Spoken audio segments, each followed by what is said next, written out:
Hey YouTube, Sizzy here. Hey guys, Zizaran here.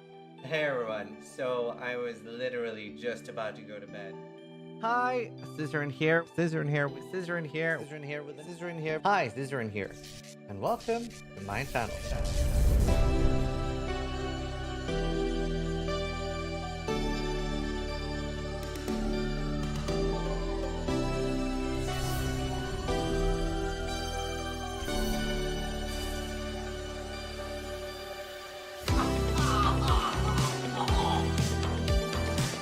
Wow, that looks like my girlfriend.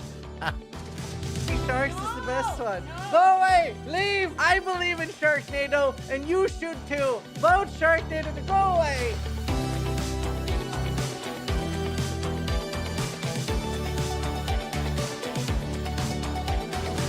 That says a lot. What? Excellent Gauntlet will be hell on Earth? Yes. Yes, it will.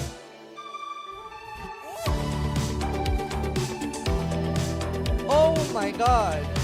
Nothing prepared me for that! So creative. Oh! Oh! We made so much money! Oh! Oh. Scripted! Scripted!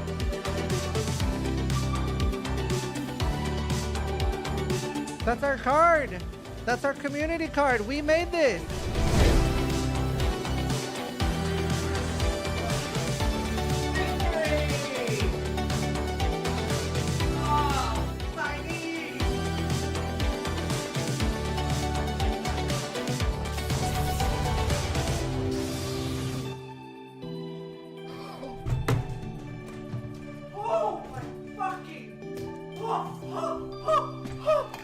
That is...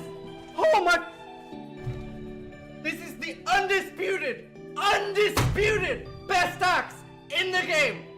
For duelist! For banquet! Fucking banquet! Holy shit! Oh. Hi. Hello.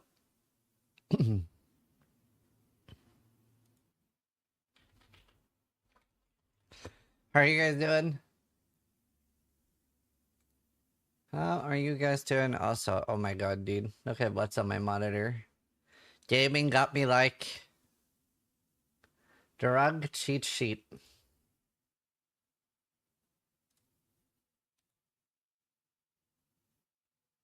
Have I checked out Arc Raiders yet? Never heard of her.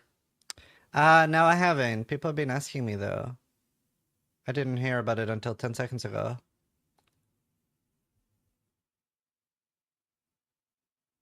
I've been playing Daisy off stream. Oh, I have no camera. Hello. It is I.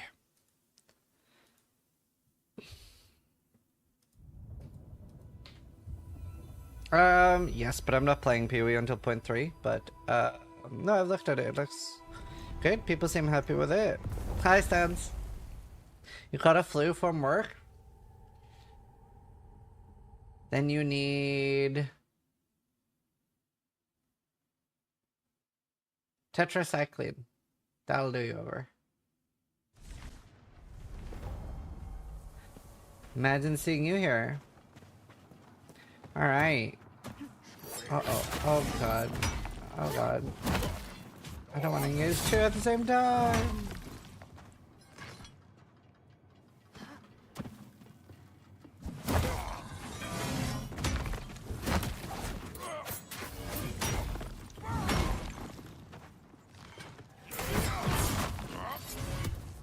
Oh no.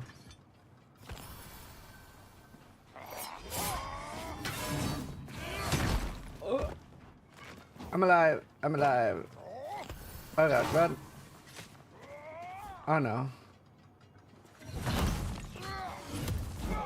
Brother man, I'm stuck. No!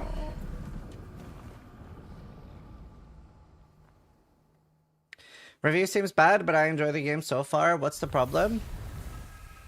Honestly, unironically, if I had to boil it down to like what the issue is, I would say it's that Path of Exile players are playing it thinking it's like a PoE game. I genuinely think that's the main problem. Just resubscribed for 17 months. Whereas it's a lot more Souls-like. I genuinely would say that is the issue.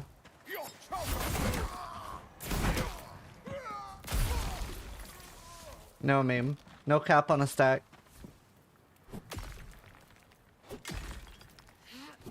So it's basically people that don't want to play Souls games are installing and buying a Souls game. People who enjoyed it before are leaving a negative review too. Wait, how do you mean? How do you know that? What are they saying is like the reason though?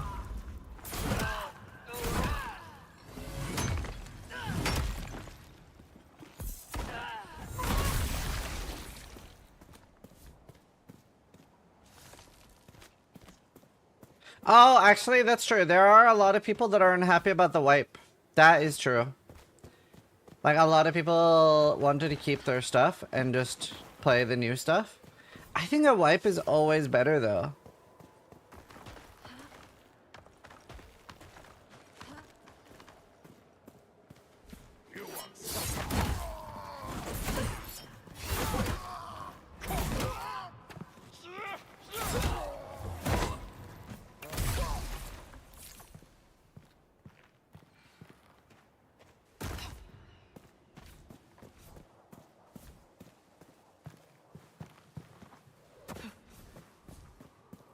Oh, I think it's gorgeous.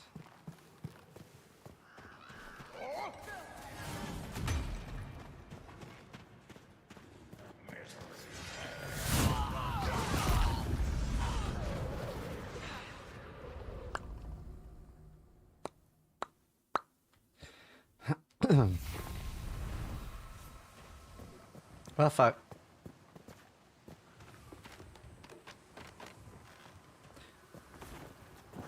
Hello, man. That's funny. Sis would love that. I would hate that. I would hate that a lot.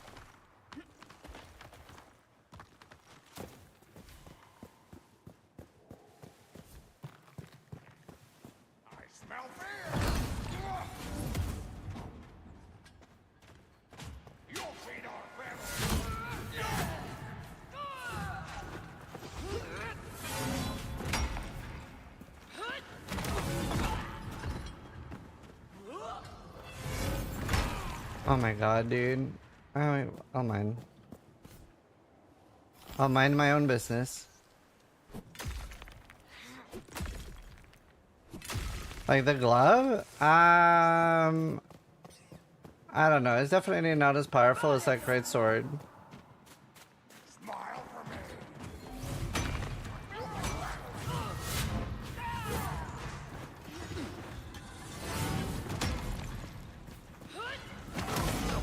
Bro, how is that not? There we go.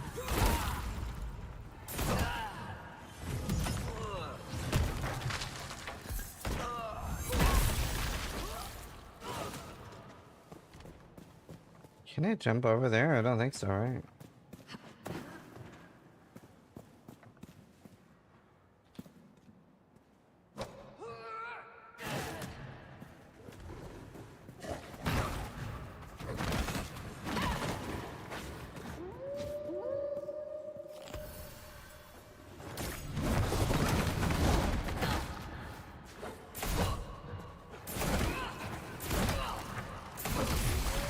I need wolf claws.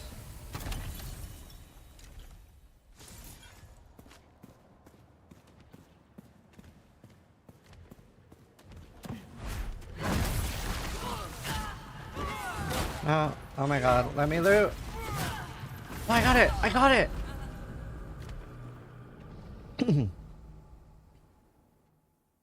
What tips would you give to a new player in this world? The number one tip is make new worlds.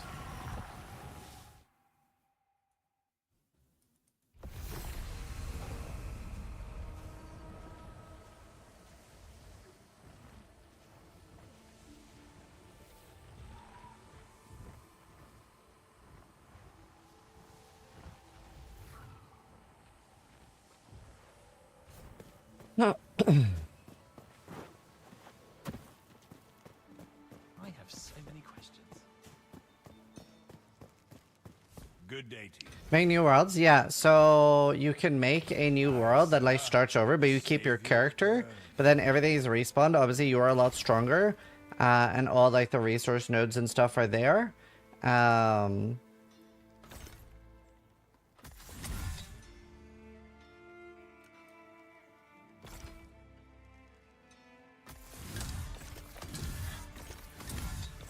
Oh my god, I got so many upgrades from that.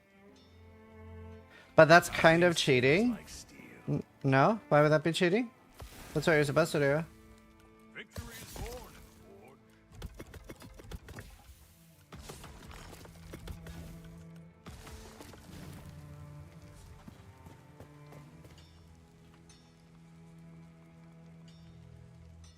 Let's see. I guarantee shells full again by sunrise. I was just waiting for resources to respawn, yeah. Hi, Bast. We're also doing an interview with Thomas, the lead dev, in 2 hours and 30 minutes, so that'll be fun. I'm excited. I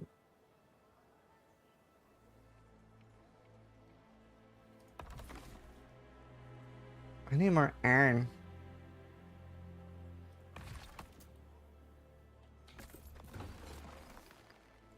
3 hours for the upgrade. That was a long time. Okay, let's go sell stuff. I don't like the time gating.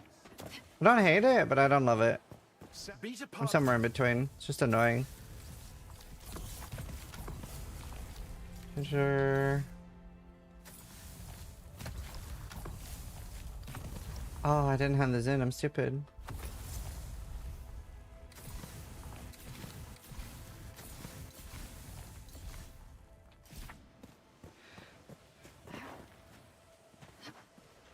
Not really intended gameplay. No, it is. It is intended gameplay. You have to, or you're... So, like, for example, when you go from here to here, you're level 4, but this area is level 8. So if you don't make new worlds, you're 4 levels under. Everything about the game update so far, depending on buying. I mean, there were a lot of things that became, like, really, really bad this patch, but they've done a hotfix now. So that should help a lot. Like, they basically made the game a lot harder. But, it should be a lot better now. Like, the game, like, it's mostly, like, numerical changes. Like, they made parrying harder and stuff like that. So, I'm excited to see what it's like now after the changes.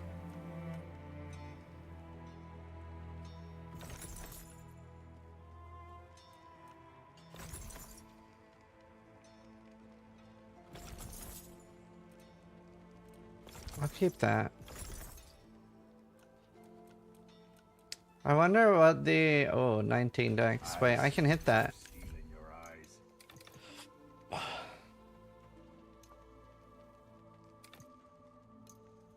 best friend is a blade. Keep some points for now. Very player style. Pairing feels a lot better. I find enough herbs to cook properly. Yeah, I haven't played a ton after the patch, so... Wow. They're cool. Nothing seems like steel. Do you have an Evil Knight creator code? I don't. I don't think I have one.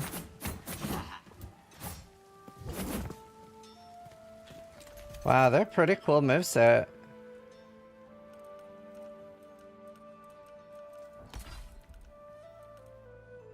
They're not even that much, like, less damage. What does it take to upgrade them? Oh, they're already at that stage. Cool. Let me try enchanting them. I haven't played that much past update, Greetings, warrior. so we'll see.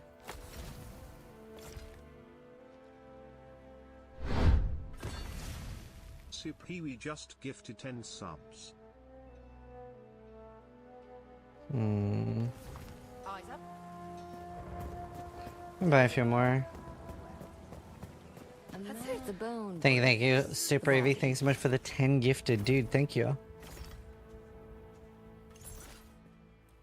Oh, I can only buy one at a time. Thank you so much, dude. Happy Saturday. Appreciate it. It is a good Saturday. I wonder which one of these are good. What I have currently. Tempest kick. Front flip kick. Death count in the hundreds. Life and death. Didn't realize? Wait, didn't realize what? Oh, you weren't subbed. I see. Well, thank you. I appreciate it. Damage increased by 20. Attack stamina cost for 6 seconds after parry. Focus cost increased by 36. Right. Okay, well, we'll try to find more.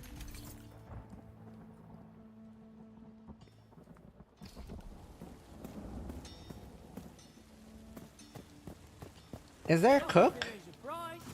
Every man is a... Oh, fantastic. I've enough shells for every trinket now.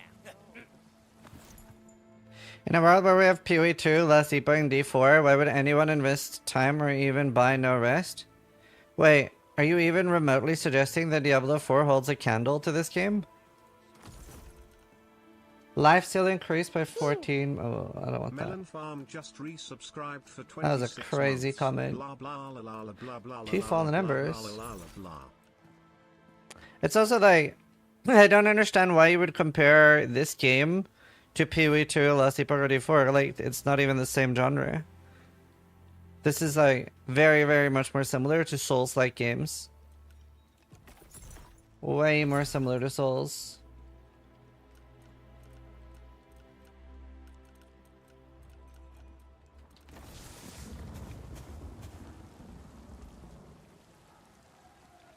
Yeah, David.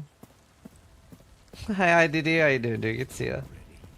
Is there no cook, by the way, in town?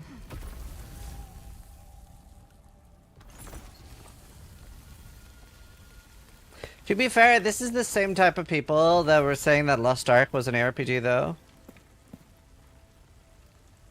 Do you think streamers are the majority of gamers? Do you forget that D4 owns all the casuals, which is 80% of players? Then why is there nobody watching D4 even at launch compared to the other ARPGs? And you also didn't answer my question. Why are you comparing a Souls-like to ARPGs? Why aren't you comparing this to Elden Ring or Dark Souls or Sekiro? There's a cook quest. He is stuck in the bridge at the start. Oh, I haven't done that. Do I need a key for that? Somebody guide me to that. I would love the cook. You make for the grains.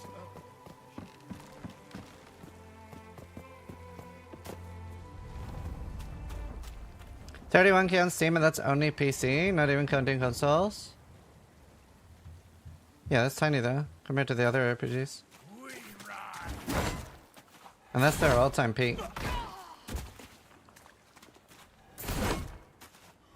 But also, again, you're refusing to answer my question, James. Like, why are you scared of answering it? I'm confused.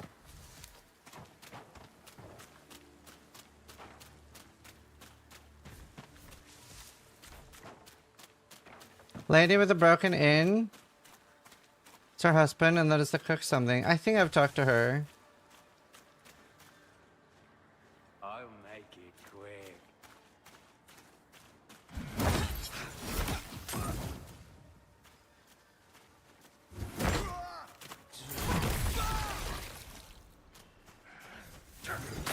Ow.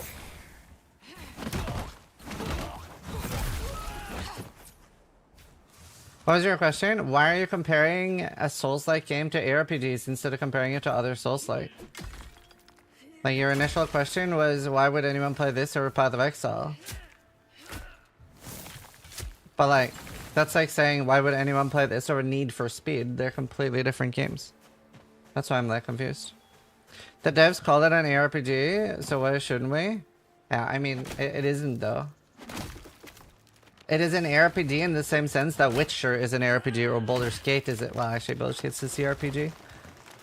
Well, like, this is a Souls-like.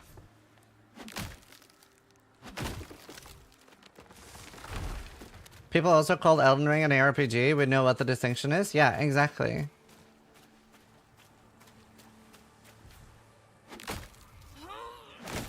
Like, action role-playing game is just too broad a term.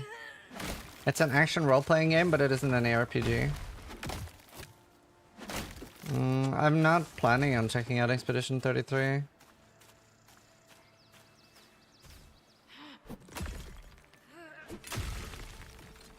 Am I in the wrong? No, it's the devs who are describing their own game incorrectly.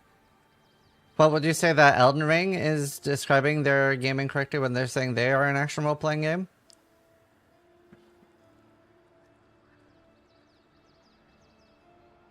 Everything is similar to an ARPG? Do you mean that it is isometric?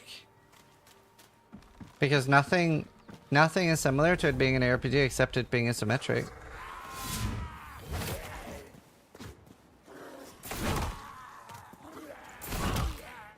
PoE 2 is listed under horror in Steam. Does that make it a horror game? Actually, yes. Like, yeah, like Petra said, the moment-to-moment gameplay in this is nothing like an RPG. Is this on YouTube? Yeah, of course it is.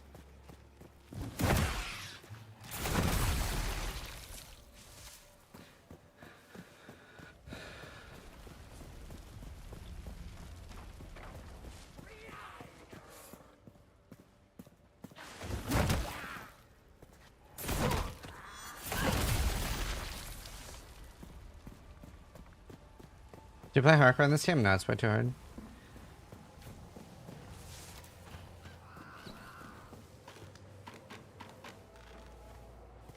Yeah, it's not an Exile like. Oh, hello.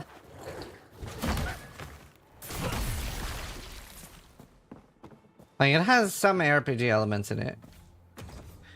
This is where I need to go, right?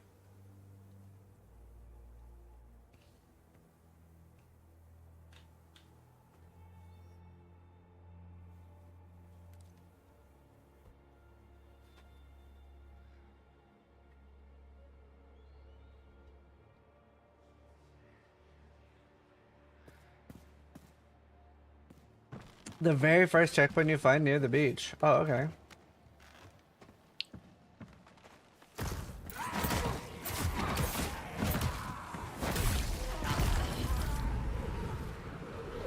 Can you play this game offline? No.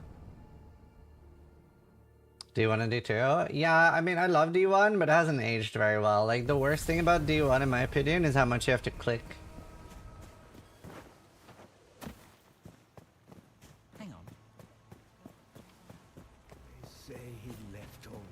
Should be a key on a body. Okay. You make for the glades, huh?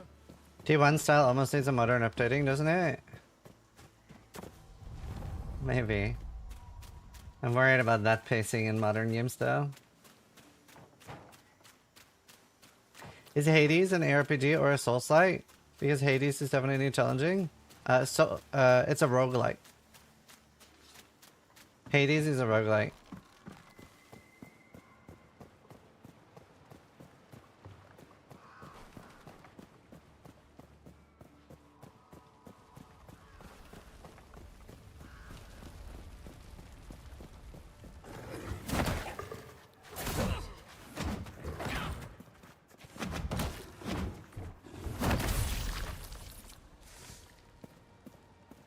You need to escape hell. It's an extraction shooter.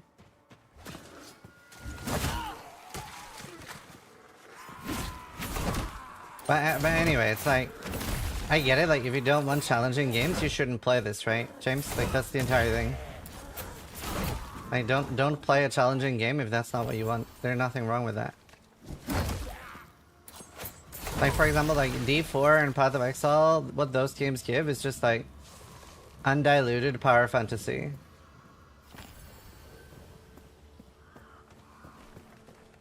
But that's not what this game wants to do.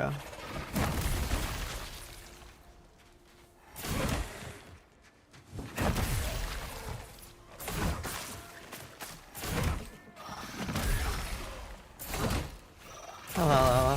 Hey, Dan.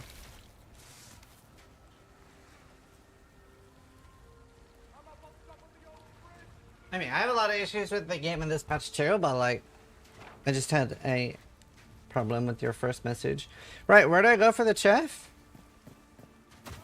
Is it up? Wait, I hear him.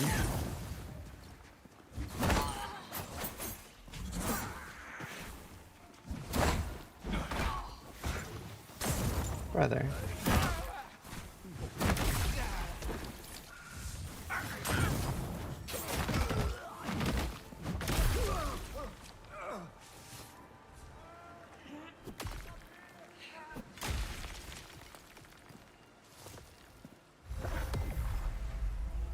Right now I'm using fist weapons. Last time I played I used great swords, which is like incredibly strong. And then all my other gear is pretty meh right now. Replenishable flask would be better. I agree.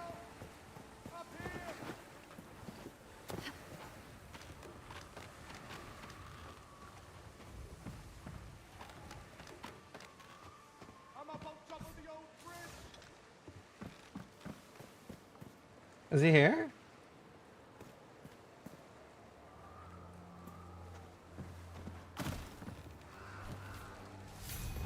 Oh. Let's reach. Fine. I was out fishing. Thought I could make my way. This fort, please.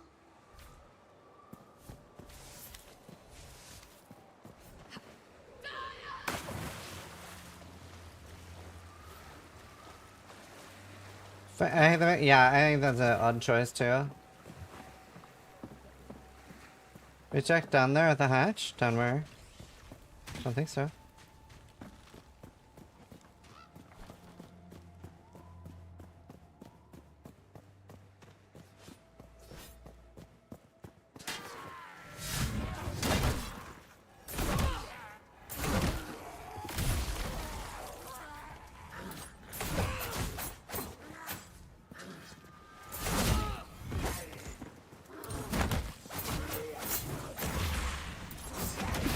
Dude, it's so hard to backstab though.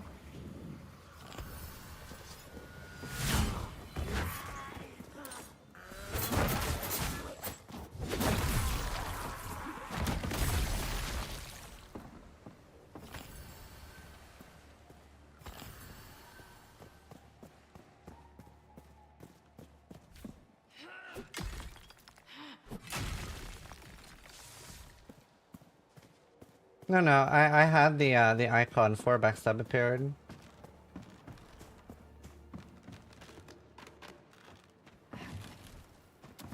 I wish Dagger got a bigger backstab window.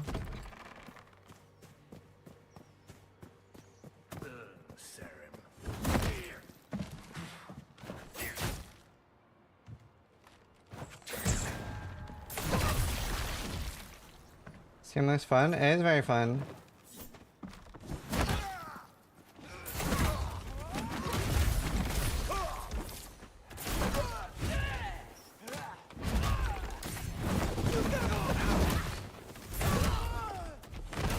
Laptop.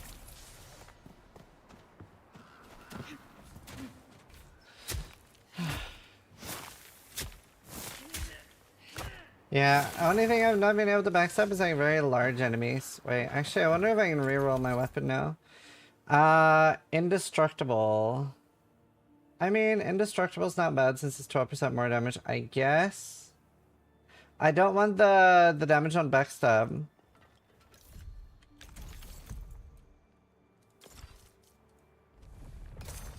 Stamina, however, increased by up to 18%. Oh, that is kind of nice with indestructible.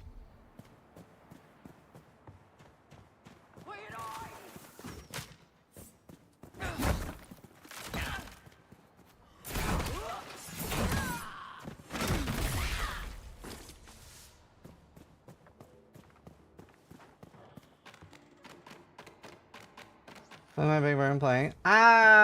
I mean, I really dislike the like unfull durability stat. I would rather that was just like an increase. Personally, I really dislike the unfull durability. It doesn't have durability though, just shows infinity symbol. Yeah, but that should be that it's 100%, right?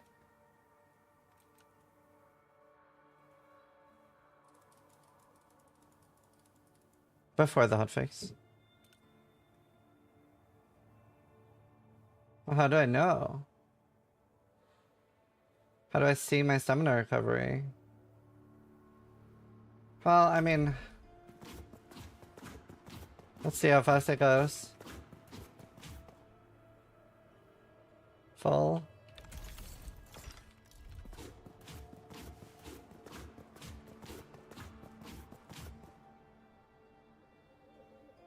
Full. I have no idea if there was a difference there.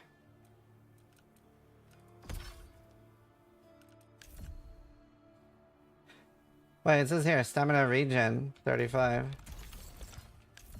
30. So it does work. It does work then. 100% works. So it does count as full durability.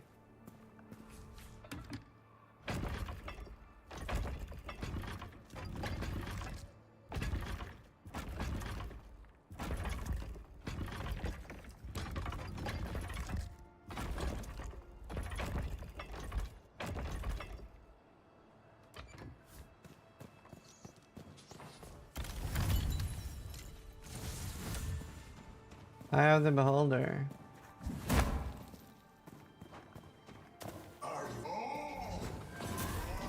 Brings value to repair wounds as well. Yeah, I get that. I just think a lot of people have issues with the durability in general.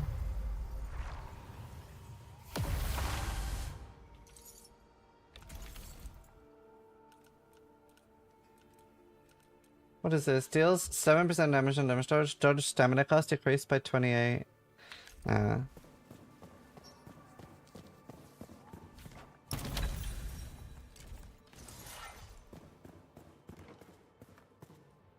I can't find one single game where durability was fun. World of Warcraft.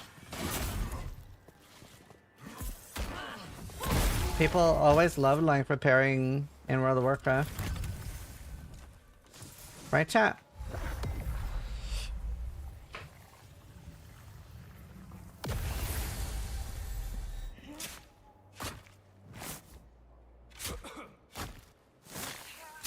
You can't be serious? I'm not.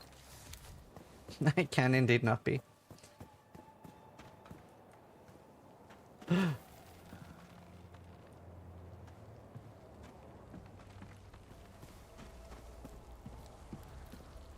Kick down the ladder!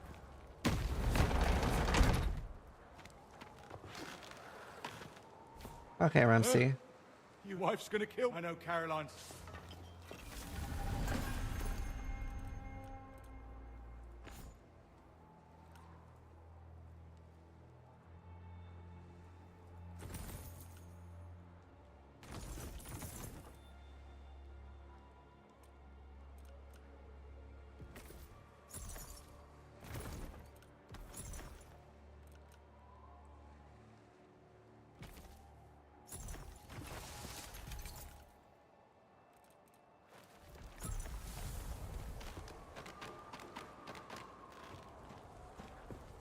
Well, I just tested. It does work. It gave me like 18%. I went from 30 to 35.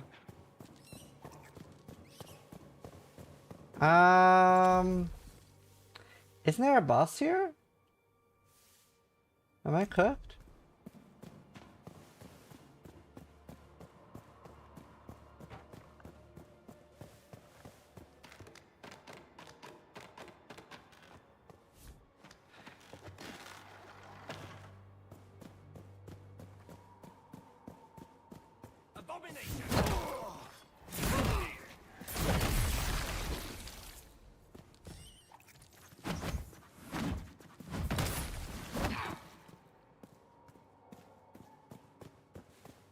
Upper. Have we tried Archer? No. And yes, you are correct.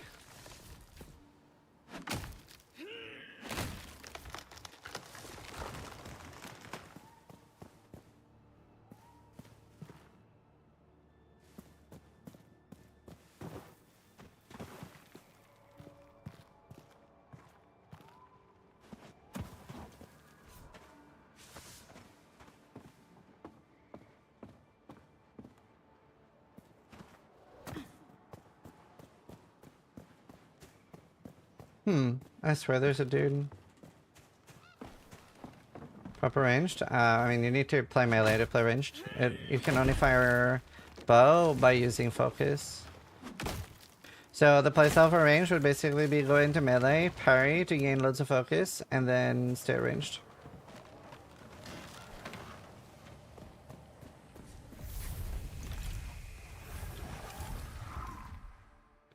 There is like a guy, like a dude somewhere, like a boss.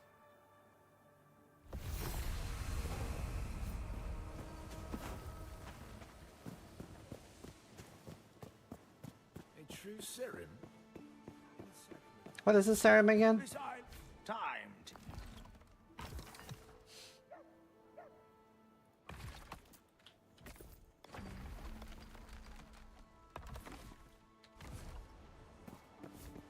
Area north of the fort.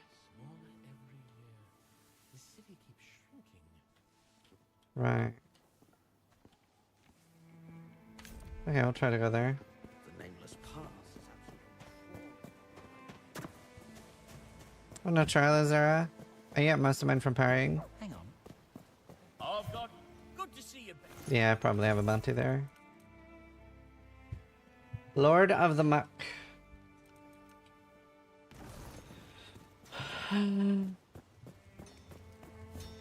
good day to you. Hands best.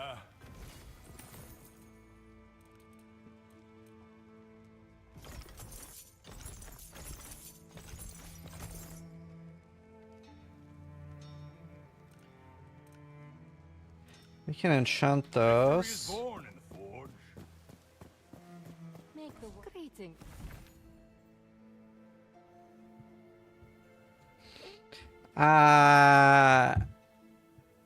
Nothing public. I can show you. I tried. I've sent this to them already, but I didn't want to give like direct questions like exactly the way I'm gonna ask them this time. Just roughly like discussion topics. Do not sell the scimitar. This? No, I have it. That's agility. Cool. But anyway, I want to talk about Steel is so salty playing this. Yeah, but you have to remember what Steel made sus about these games, chat. And Steel, how do you feel about this type of game? Getting fucked in the ass is awesome. So like, he might sound tilted, but he loves it. How do I do that, Alareza? Anyway, I want to talk about like the initial reception to the patch. Then I want to talk about the waypoint system, or like allowing teleporting, health recovery, especially outside of combat. Immersion blocking. It's my least favorite thing in games, so I really want to talk about this. It's a personal pet peeve of mine. Something I tried to get Stansor to change in last epoch before he stopped working there. I hate it. I hate immersion blocking. Enchanter, rune page, break the weapon. Okay, thanks. But I hate immersion blocking.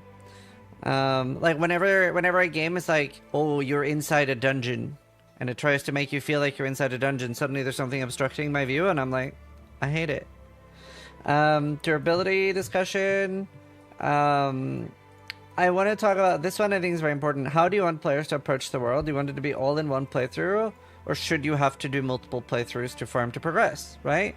Like what we're doing now with like a lot of people keep making new worlds to farm Ichor, stuff like that. Beatles in unison? Wait, what's that? Multiplayer, continuous audio, farming materials.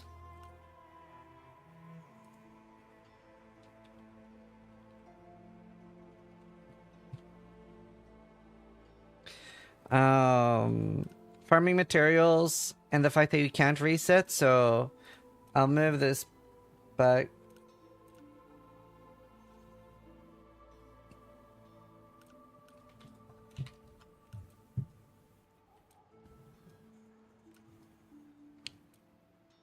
I'll move that here. How do you see Gare evolving? The fact that some people didn't like character loss. I'm a big fan of character loss. I do like standard. Time gating. And then art style and the breach update. I wish I had a few more like positive things to talk about too. Because I don't want to be like the negative interview guy that only focuses on like the hard topics. I want to have some fluff too. Any like cute fluff questions you guys are curious about? Like an hour before the interview? No, 2 hours.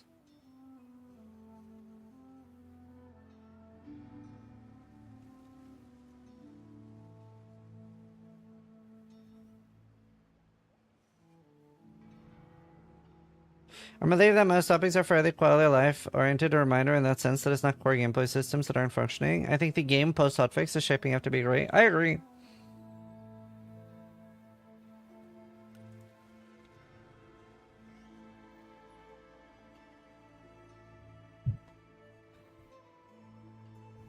Actually, I am asking about the art style already. What food item would you be the most likely to eat? Yeah, I'm talking to the dev in 2 hours.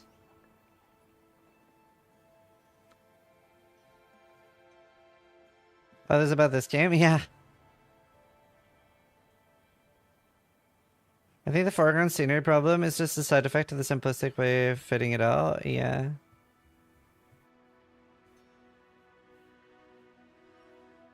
No, you can... I think it'll be fine.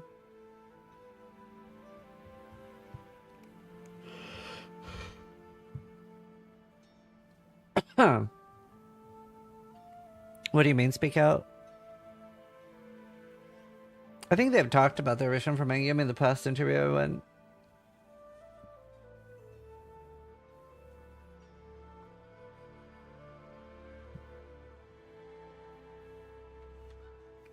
Any plans for finishing moves? Like when an enemy is low HP? That's a cool idea. Yeah, in 2 hours, Alvarez.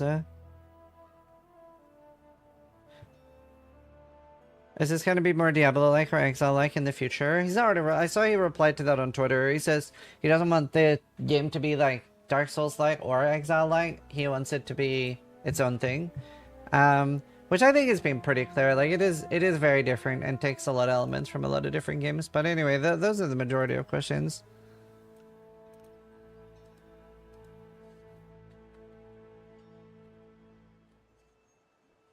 Yeah, it's a good one, Dactylus. Okay, infuse. Whoa.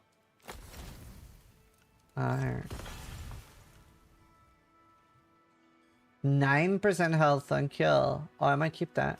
How do I break down the weapon actually? I haven't done that before. Is that infuse? No. I felt the...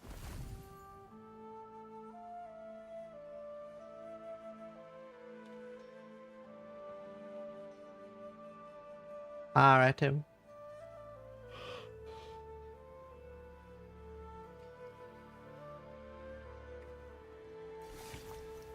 Rune and then extract. Oh, I see.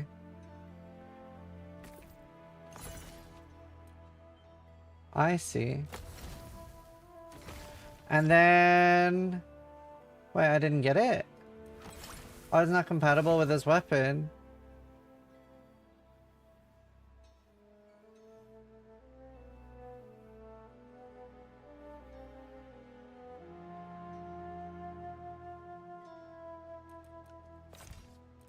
Yeah, it doesn't work.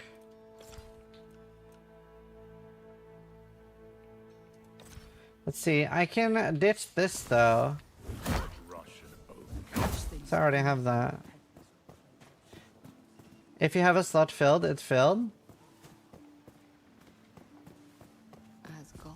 100 weapons? Yeah, this is the 200.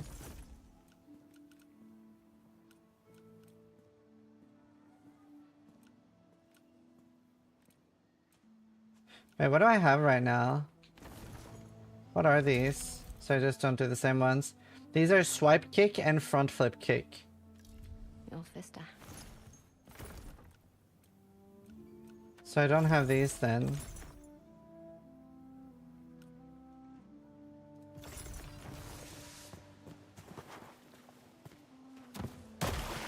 I did not mean to do that. Can they make farming tools permanent? I'm asking about that. Life and death. Okay.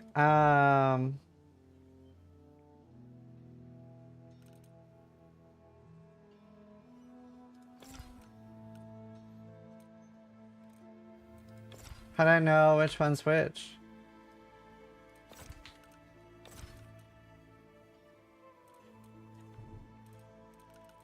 It doesn't say. Do I have to extract first? It won't destroy the weapon if I extract it, right? I think it will.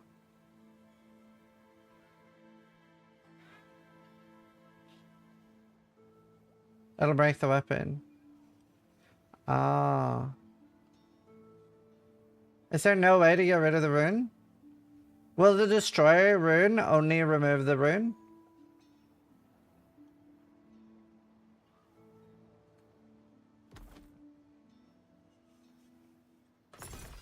Cool. Drop kick, turn back kick. I wish it would say what they do. Does it say what they do here?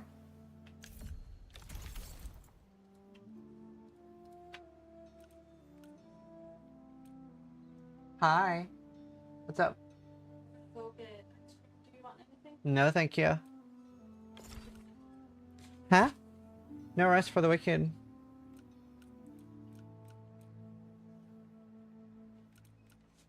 I love you. Not wearing clothes? It's so I get light roll.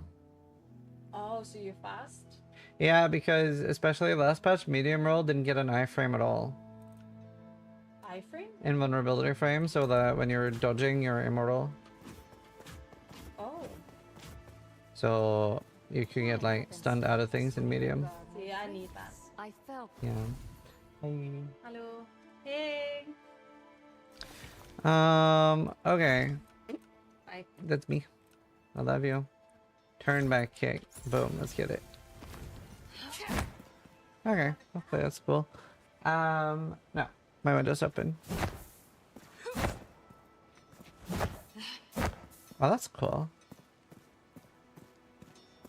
That's rad, bro. Okay, I don't have any more recipes until he get upgraded. Well, they changed the end time, waiting 24 hours real time. Yeah, I don't know, it's a little annoying, the time getting stuff.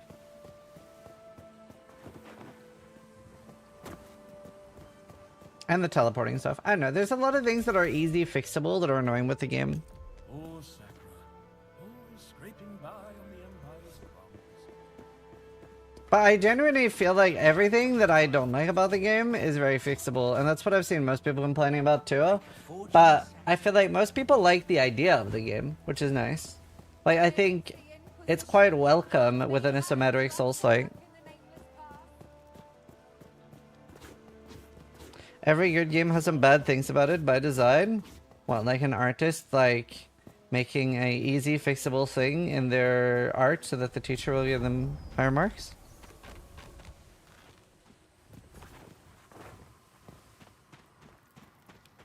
By the way, I did save the guy in prison before he reached the spinning boss yesterday.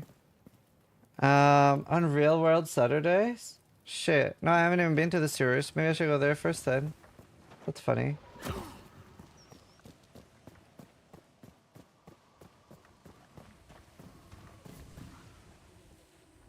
Wait. Not in the sewers. Prison?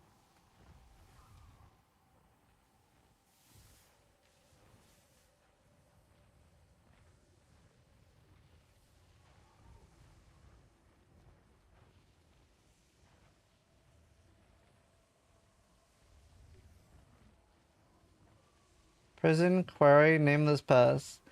Oh! Here! I believe I saved him. Where would he be?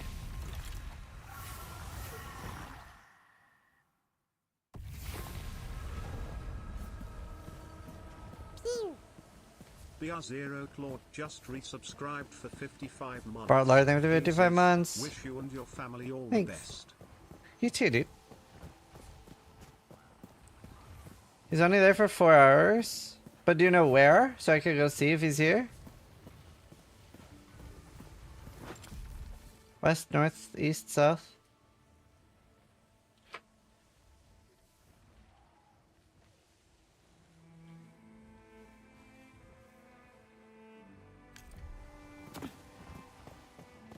Maybe it's time you trade in that silly outfit for So, a uniform. I think of the stone walls.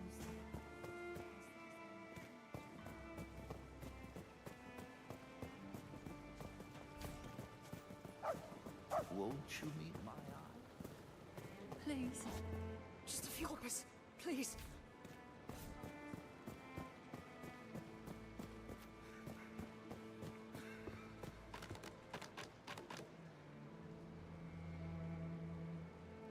What is this? Steel Mage. Is that some sort of streamer? What is a Steel My Mage? character's going like. Fucking attack the fucking guy I'm aiming at. My character's going like.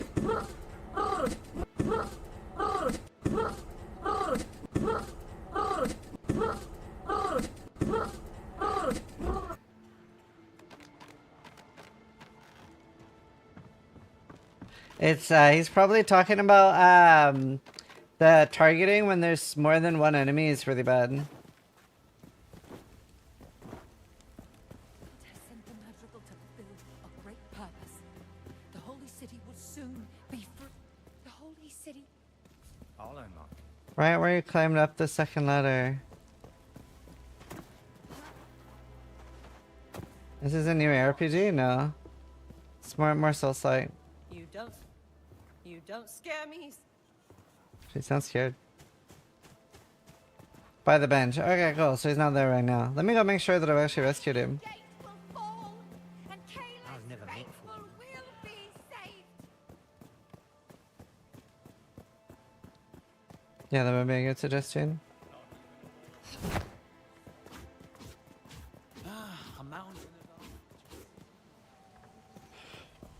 Oh, is the game worth buying? It's on sale right now. If you like a challenge, it's really good. Like, if you like Soulslike games, if you're looking for like Diablo 4, like screen wiping stuff, then it's not for you. If you're looking for like Dark Souls type stuff, then you might like it. Bluey 8812 Bluey! subscribed for 81 months. Thanks.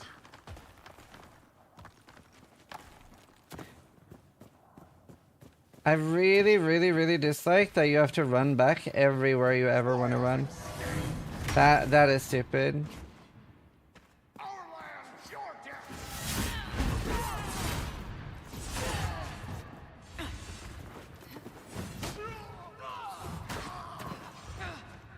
Yeah, hit him.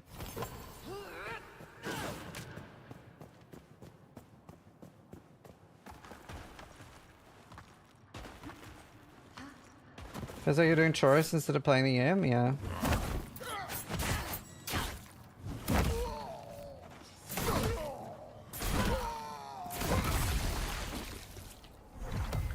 Repair this, farm this for healing, farm this for town, improvement, repair again.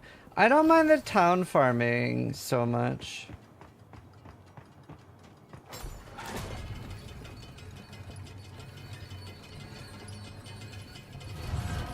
But a lot of it, yeah, I agree. A lot of it is a bit like friction for the sake of friction.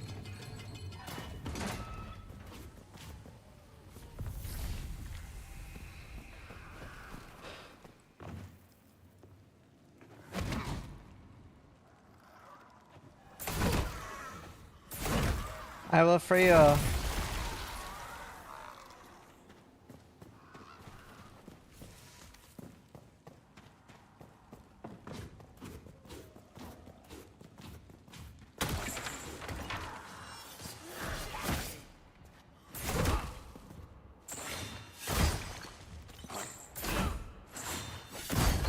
Can't fire that. Or I missed it. Kazan? Hope they had port to bonfire. Yes, I am. Can't parry the jump attacks. Right.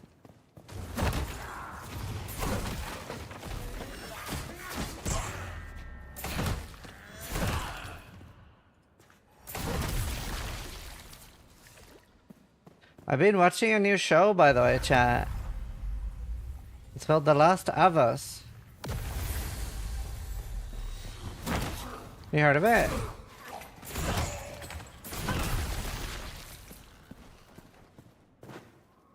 What?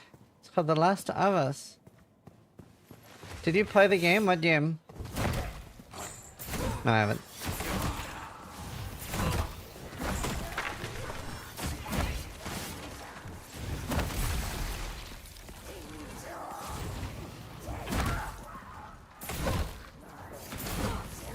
I have played only one story game. Only one singular story game, like for console. It's called Heavy Rain. That's the singular only game like that I've played.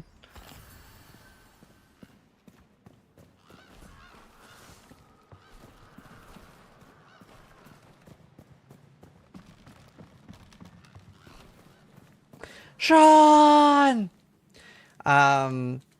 It was a friend of mine asked if I would play it, and he would watch the entire time I played it. Because he was like, you need to play this game. I will watch you play it like a movie. And then I played it and finished it, and he was very surprised that I refused to chop off my own fingers to find out the location of my son. And I was like, well, with the amount of info I have already, it's a 50-50 shot at finding my son. Like, those are good enough odds. And he's like, but it's your son. Like, if you miss this, he dies. And I'm like, 50-50. Either we get it or we don't. And I found him and we saved my son. 50-50. I was like, I'm not chopping off my fingers. Like, what do you mean? That's where I draw the line.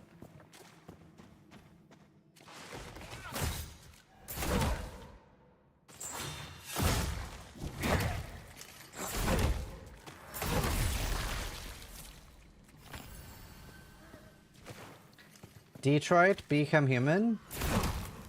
I've heard of it.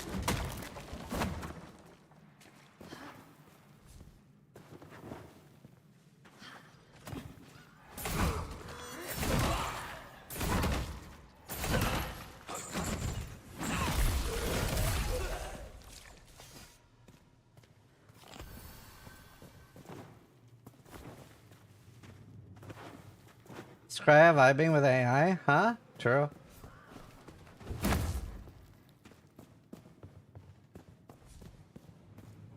Do you still raid with Phil? Phil?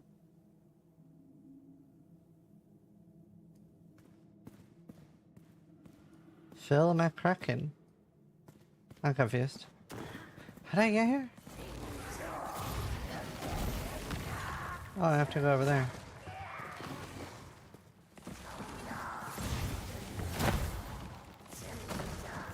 Got him? No, I don't get it.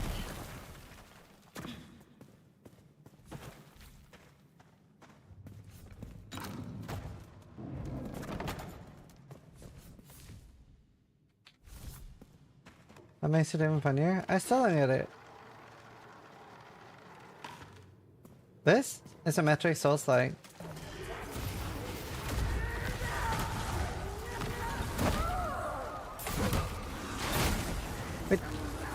We're tag teaming the witch. Bro, what is that? Reach. Sis get D's nuts and didn't even realize it? Wait, I don't understand. Why is Phil McCracken funny and why would it be an equivalent of D's nuts?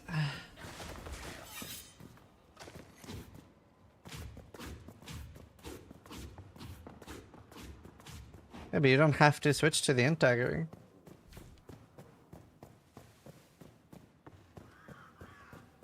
Phil McCrack? Phil McCracken. That just sounds like a Scottish name. It's not funny. I don't get it. I don't know what to tell you.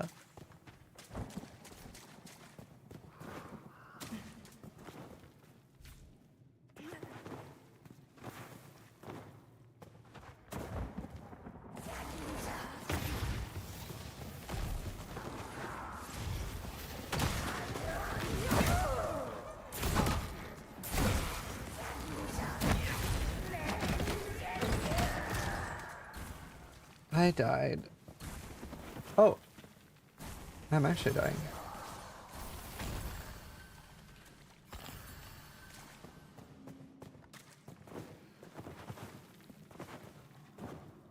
Middle class gold.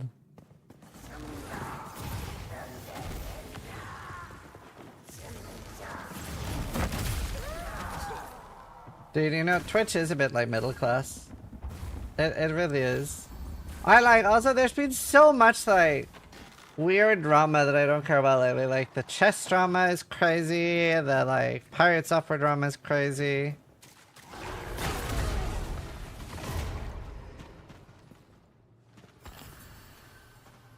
Like, how do people still care about that?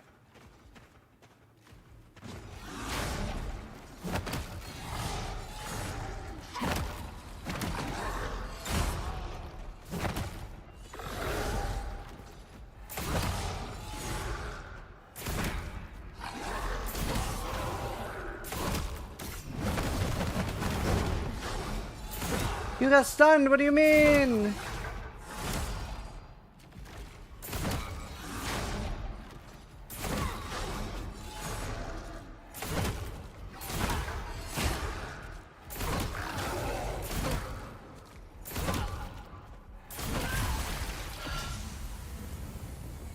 Live loop. More pirate drama? No, it's the same thing. They're just still on about the same thing. Yeah, it was cause like the entire LSF was like clogged up with like Dr. K and pirate software.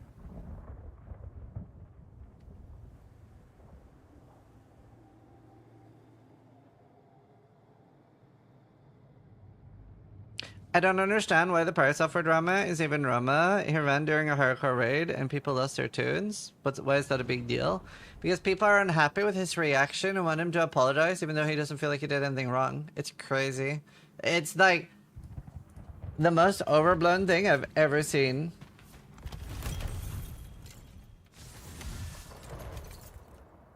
Live stealing.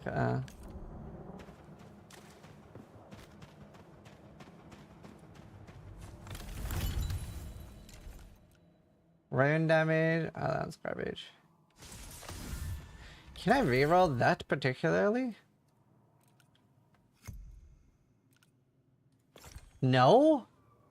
These are specific rings. He said it wasn't his fault when it was and doubled down, so people got mad. People wouldn't care if he didn't react the way he did. Yeah. Thank you for creating the scary helmet. Dude, that's good. Glad you like it.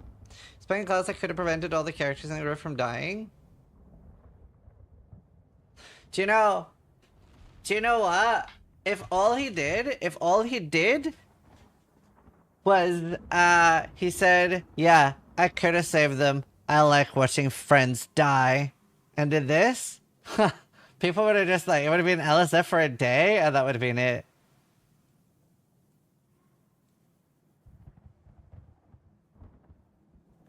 Like, he should have said like, yeah, that guy deserved to die. They shouldn't have pulled that pack. Not my problem. Fuck you. Oh, shit.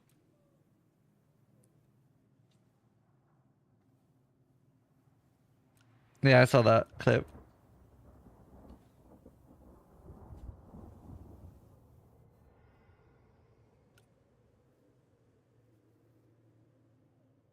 Okay, right.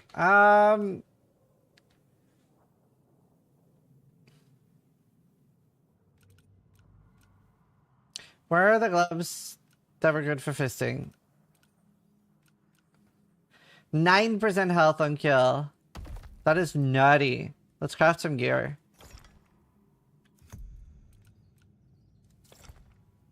Can I not add more?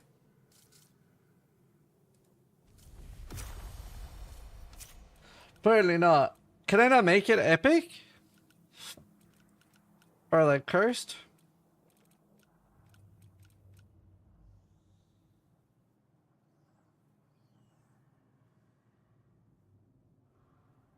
Okay.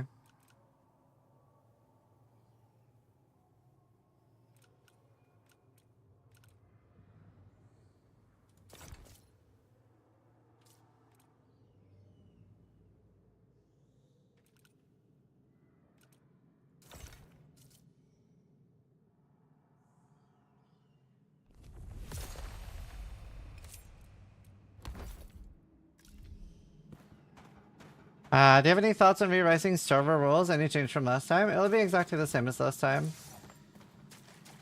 Like, don't grief people.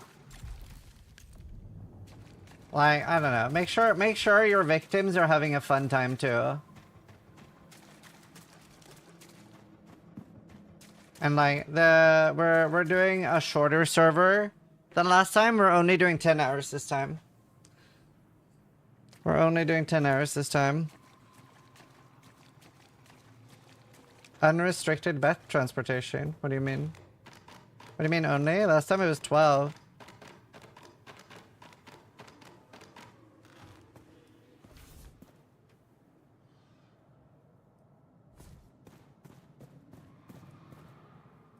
How do I rescue this guy?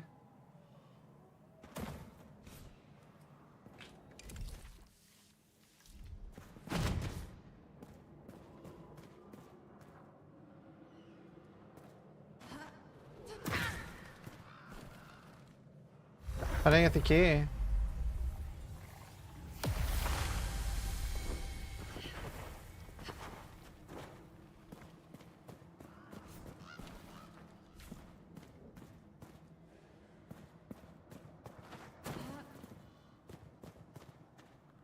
Okay.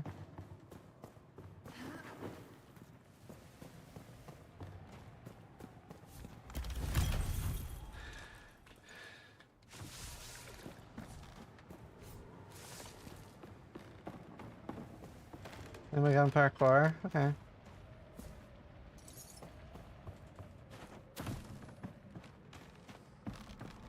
It's also like you don't necessarily need to play all the 10 hours.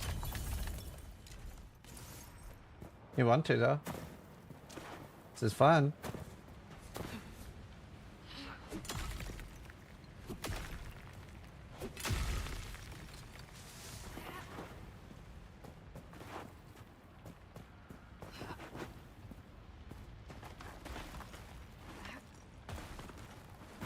It's also like, it's just like a 4-day thing, right? So it's like a very short thing. It's not like you have to do weeks of this. Oh.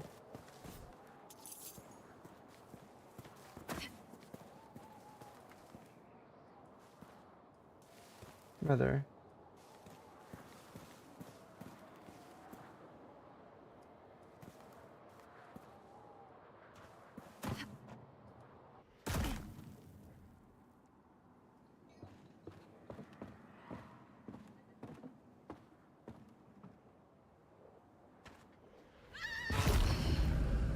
It didn't jump. Why only 10 hours if it's only 4 days? So that more people can play.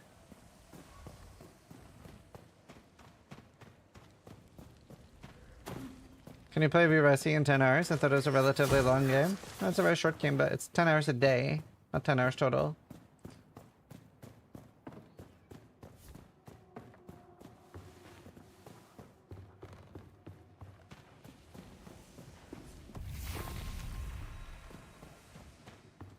How long did we play last time? 3 days, and then a little bit on the 4th.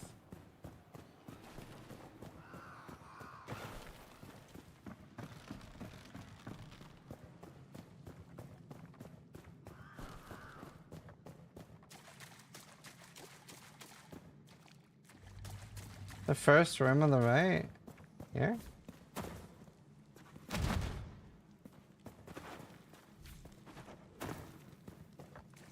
Climb up to the right. There's no climb up here. Do you mean here?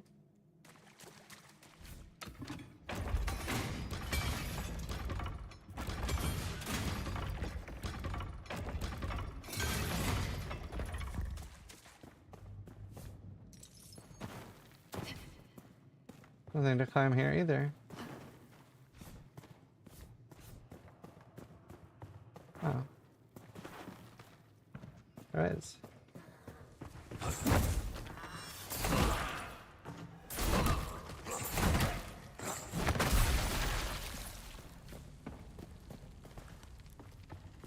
Oh, hello.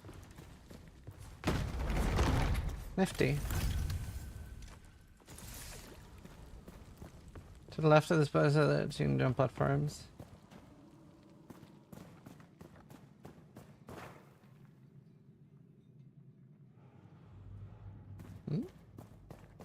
Down? Maybe? Do you mean here to here, maybe? So it's after a run.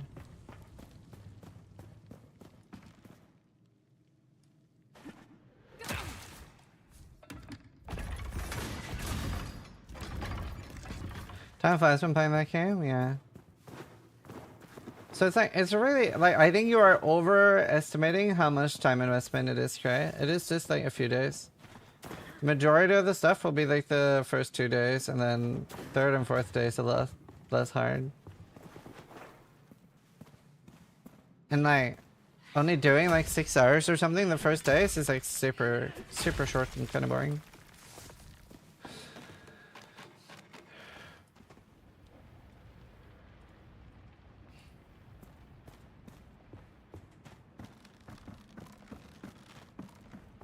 I want to master dark, but that was my problem. Then do that! What do you mean? It's not like you're gonna be like cracking out PoE videos while we're doing this.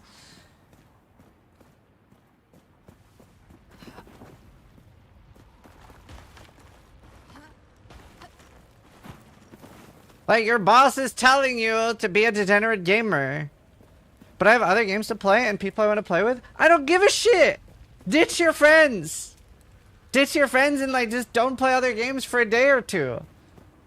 Just be the degenerate gamer you can be. Oh god. I believe in you.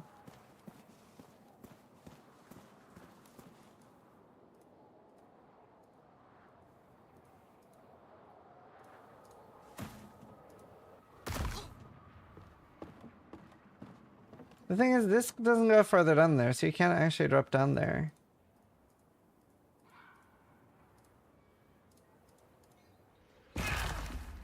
Oh! Wow!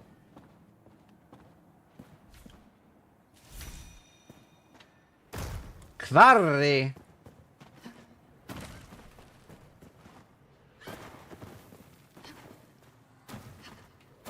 Totally intended way to do it. Oh, what else would you do? That was very intended. Did you broke a leg? It grows back fast.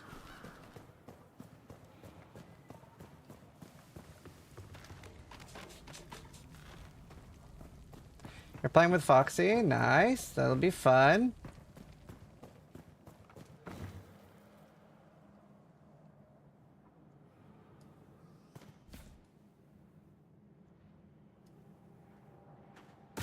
Please. I'm a traveler, like you. Of many realms. Many realms! But you must free me. Confinement of the body. Bones inside the skin. It's all wrong. Shut up. No one's listening anyway. Ah, yes. I can feel the... Ah, my thanks. My name is... My search for order now. In my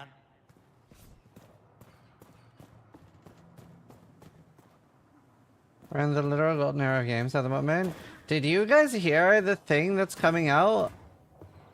Is it public yet? Half-Life 3 confirmed? That's nuts. I was so shocked. That's crazy to me.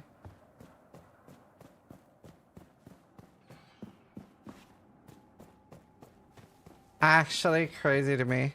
Wait, it is public, right?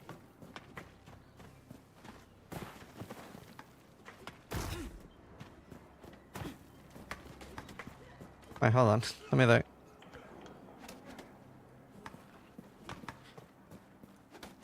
Liam on Steel stream? Oh, nice.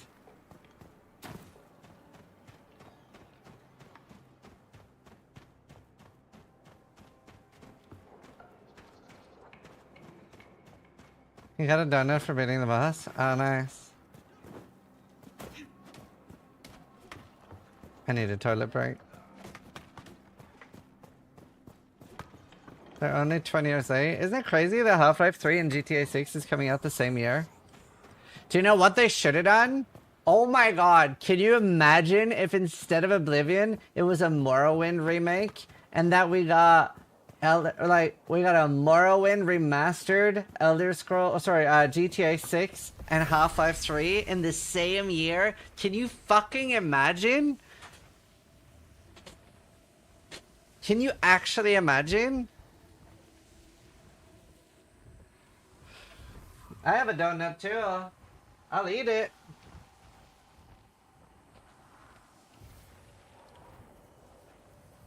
I need a toilet break.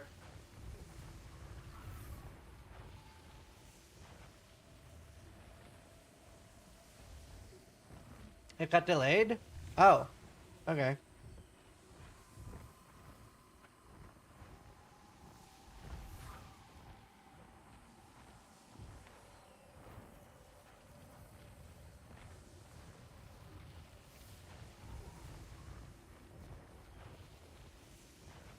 Okay, I'll be right back.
Chat. I did not know.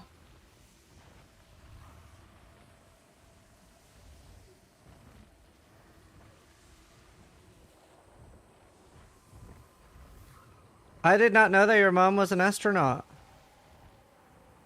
1,000-pound space object orbiting Earth is expected to crash land soon. That's crazy! Hi, Simone! How you doing?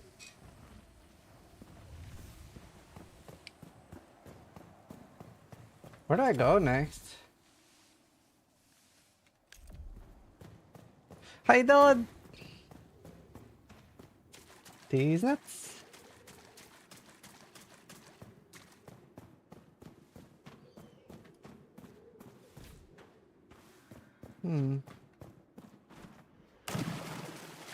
That your mom joke was bad? Just like your mom. She's bad. Haha. Doing great. Calamity mode is when you're playing Calamity? That's badass.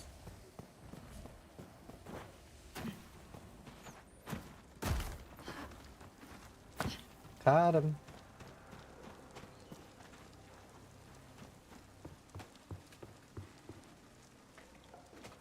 Yeah, remember we're gonna do V-Rising soon. On the 9th.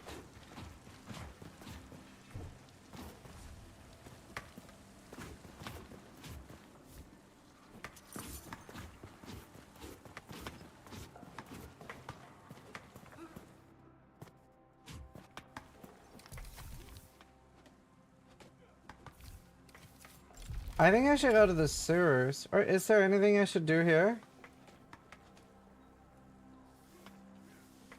Is there anything left to do here?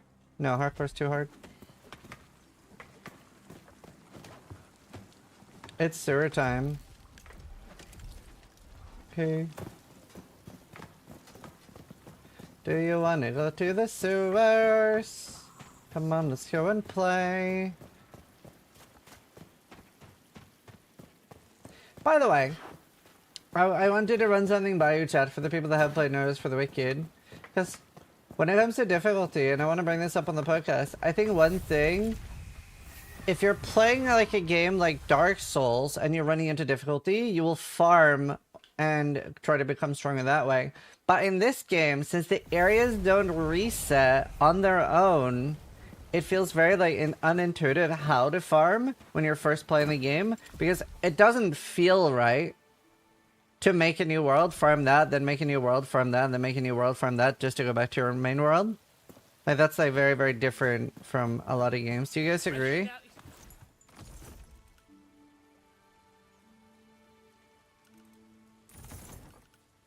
Let me crack my knuckles. Okay, cool. Crack your knuckles.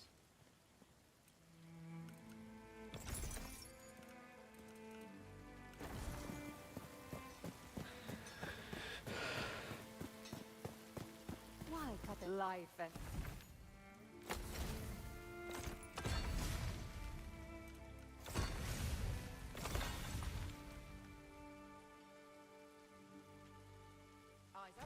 I felt the aura.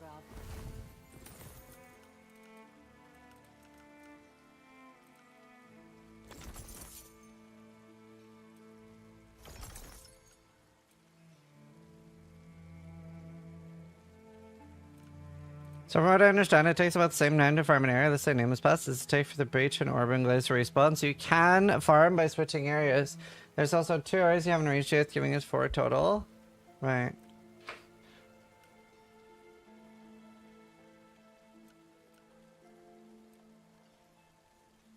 I don't know, I found like I ran out without resetting.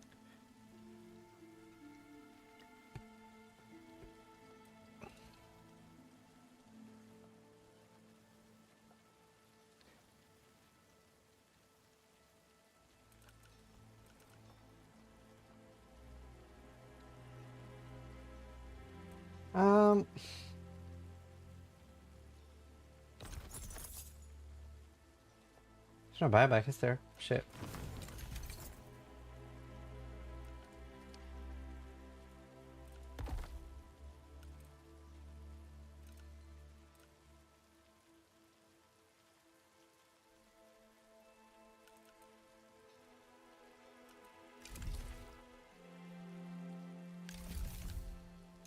Or maybe you're not as thorough. Right, but there's also a lot of people complaining about those things, right? So it's kind of a problem. Oh, I don't want that. I don't want that either.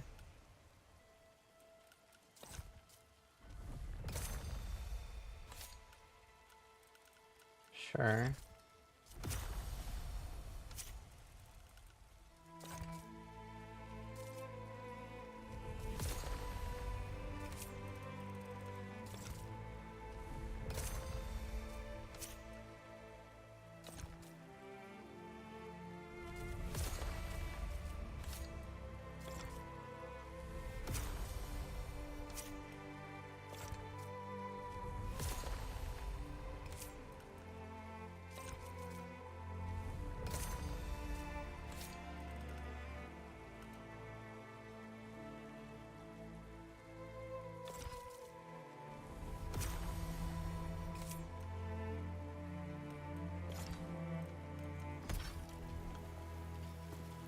At Eleanor.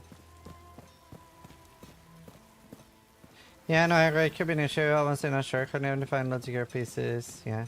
That's their direction, though. They want you to farm. That's fine, but I think a lot of people are disliking that creating a new world to farm. It feels like a bit weird. Anyway, I want to bring it up on the podcast, see what they feel about it. Your will be half as strong as my word. Everything is right. Those chaps from Dale he left already.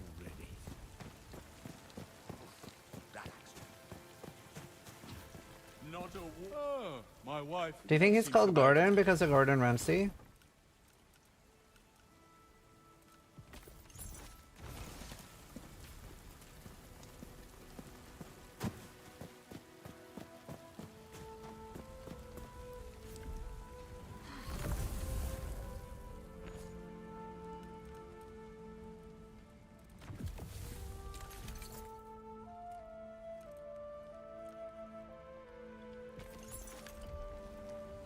For sure. Hi, Card! How long is this game on average? Now? I don't know, 30 hours maybe? Not sure. I've been picking up a lot of plants because it's what I'm always running out of. Did they fix the duplicating hack? I don't know. Didn't know there was one.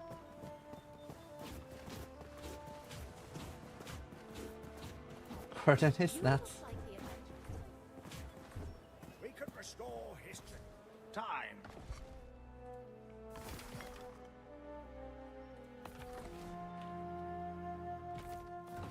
I need to make more mushy soup. The nameless past. Time to die to Abby, or should I actually practice? You should practice. I can send you like a smite character if you want.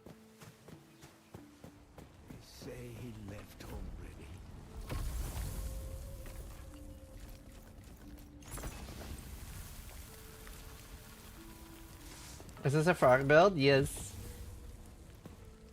Also, I want to play a batch of ads real quick, just so that we don't have any during the interview with the dev.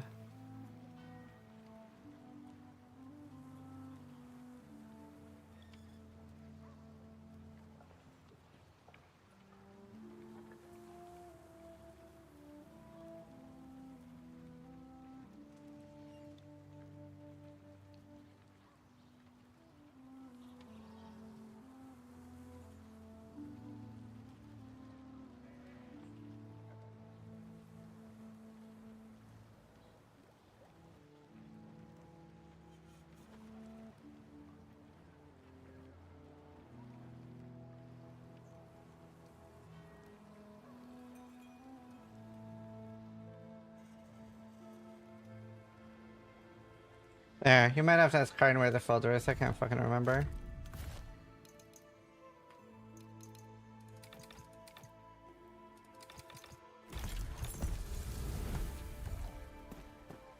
You're very welcome.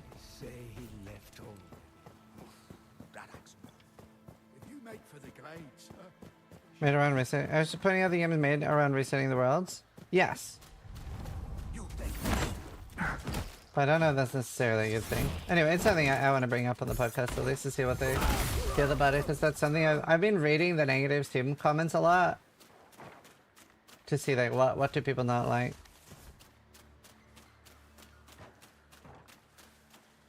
No, I agree with him. I think the game is definitely made around the resetting.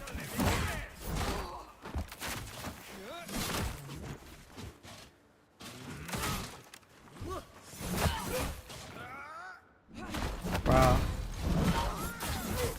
Brother, I'm so stuck. I hate getting stuck on mobs.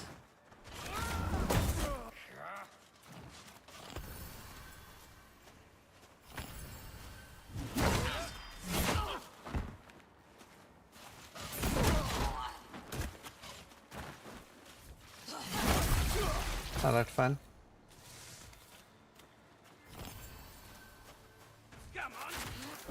Really? Through that? Destroyed. Are you interviewing the devs? Yeah, I'm interviewing Thomas in an hour or so. Is that real life time? Or is this... Oh, no. Yeah, an hour. An hour and 10 minutes. I'm also like super addicted to DayZ at the moment. Like off stream. I get like DayZ phases, so like this is on my other screen at the moment. We're playing like we're playing on PlayZ servers at the moment. So DayZ is already a very hard game, and we're playing on extra complicated servers where there's like loads of different diseases. So you need to have like loads of different medications. It's really cool. So like spreadsheets for remembering everything. There's no Ligma. Sepsis is basically Ligma.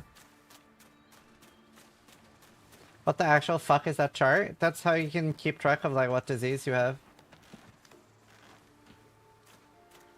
It's a mod. And then yesterday the developer accidentally he accidentally deleted the server we played on, so we got an accidental wipe.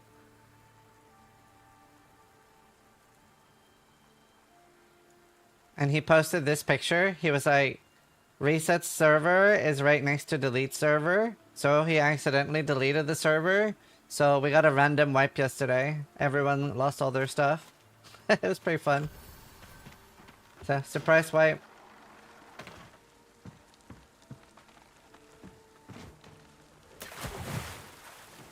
UX design at its best. What game? PlayZ? It's a DayZ mod. I play a lot of DayZ. Is DayZ like Rust? There's no like basis. It's very much its own thing. It does have some Rust vibes to it. But it's like...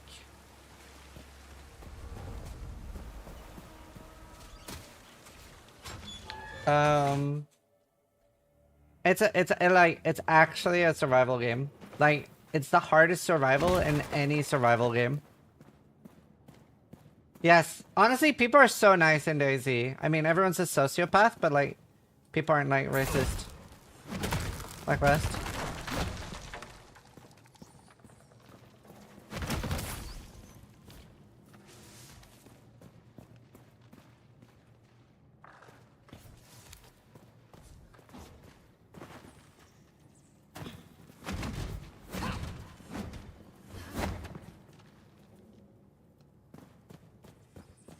Wait, this is where I'm supposed to go, right? This is the sewers?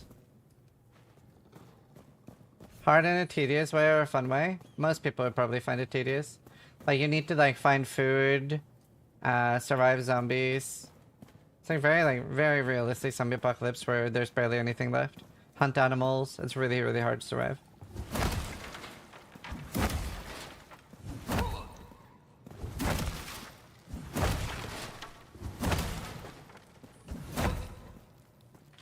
In urban glades? Oh, is that up here? It's very ruthless. Party agreement just resubscribed for 36 months. A few things on this mod is a little bit too ruthless, to be honest. A little bit too ruthless. That's like the huge guy, right? That runs away at like 10% health. Party guy, thank you. Oh yeah, let me play ads real quick.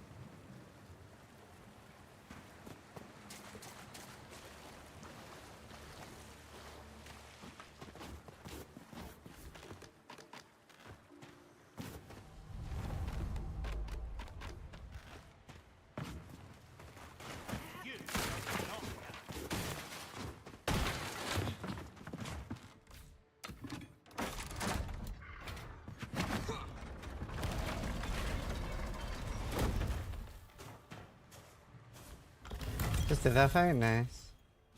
And played this since 2014. Might have to check it out again. I would recommend, if you're checking it out, I would recommend the day one servers.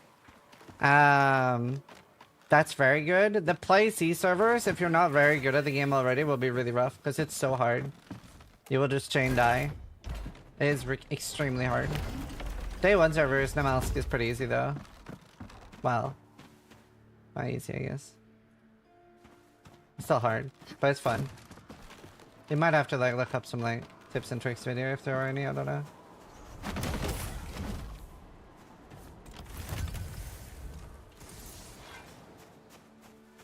Am I going the right spot?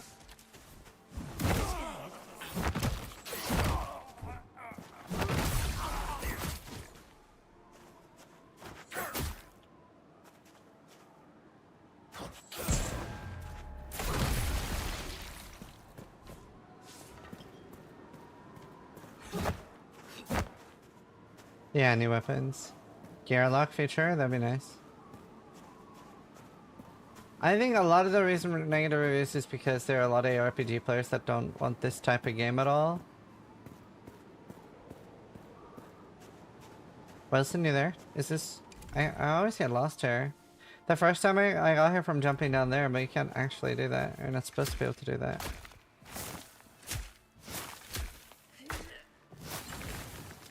There you go. I'm too high? Not even a little bit high. Fuck, I never know how to get there the actual normal way.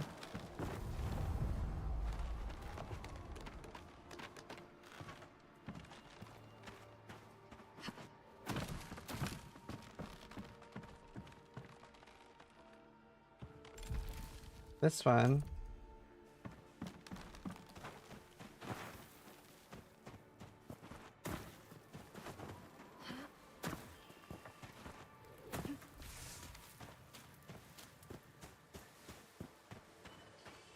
Oh, I see.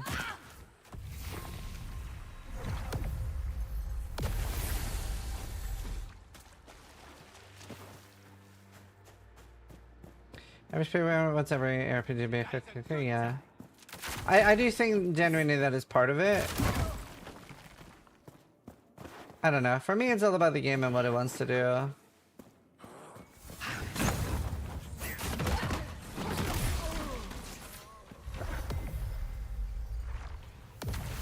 Like when I go into a game like this, I want a challenge. When I go into a game like an ARPG, I don't necessarily, so. Just depends on the game. Oh.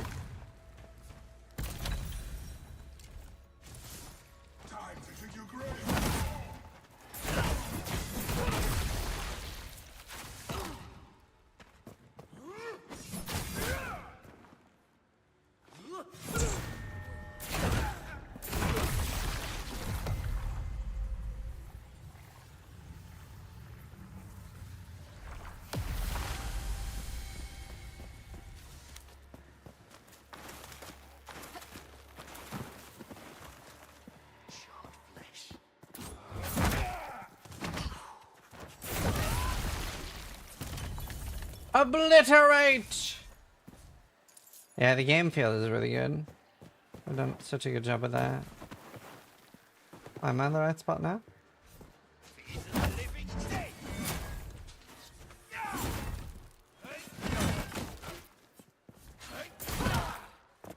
You know, I really wish I lived close to Disney World.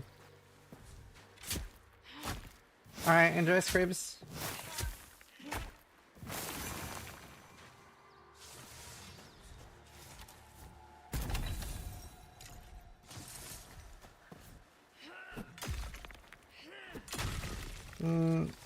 No, that's just a bounty. Is there nothing up here that I need? Or not?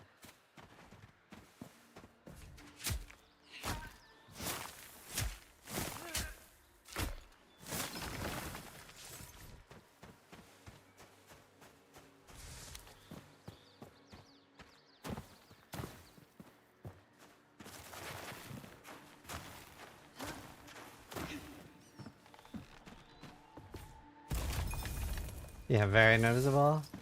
I had a hard time before.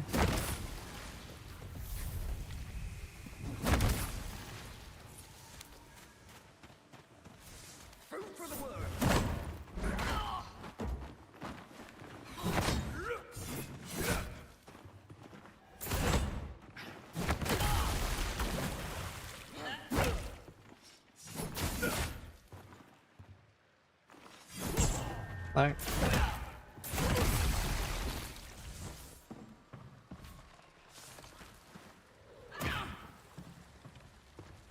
is this wrong one?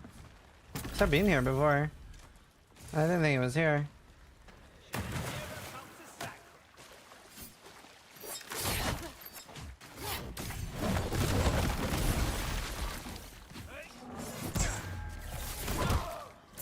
Up, you're too low? Right. I guess that was my problem.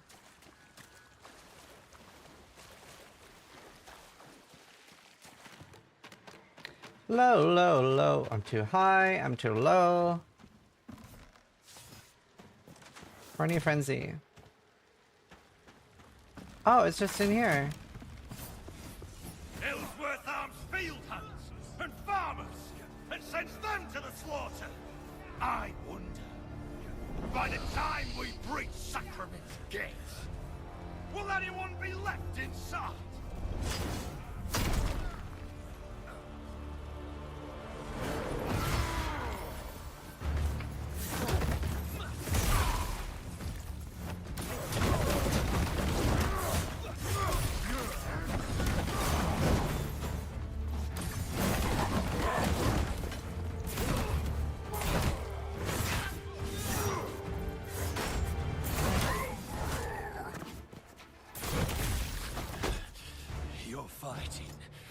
Dead man. Ellsworth can't protect Sacrament. He can't protect anyone. Stop killing my dad. Darak! Karn Darak! Oh my god! He's your dad! Wait, Karn, I have some bad news. You're not Ginger.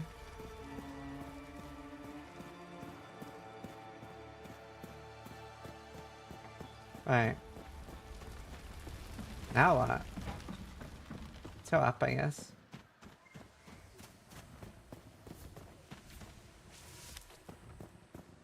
I want to go up first. Do some socializing with the prisoners.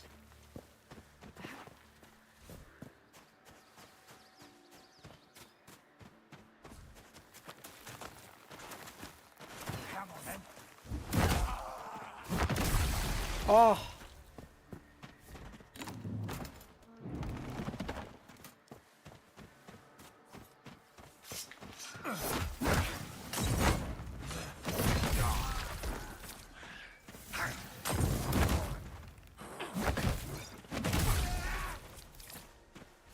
Nice. I'm actually so excited for V-Rising, dude. I always just need an excuse to play that game. Literally.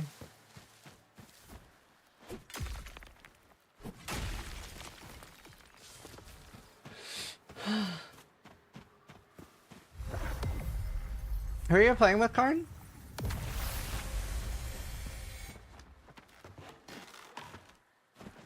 Are you gonna play Sense? You're invited. I don't know yet, actually. Okay, I wanna have a lot of teams.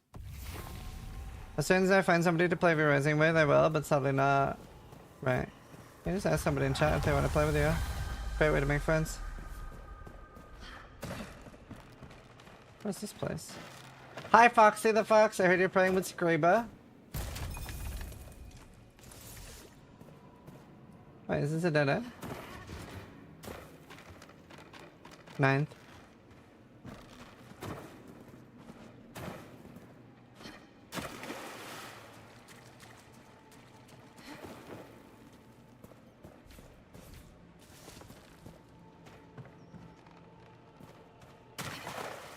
You chose the worst timing for me, though? Why?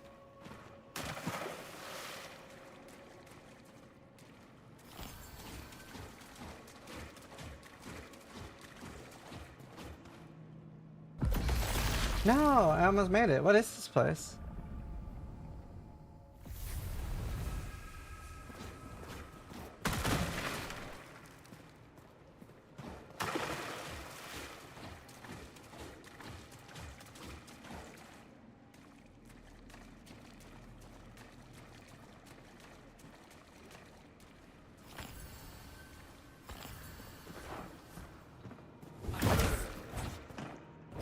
Oh, I didn't know it was a dart!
Wait, is this another way to the sewers?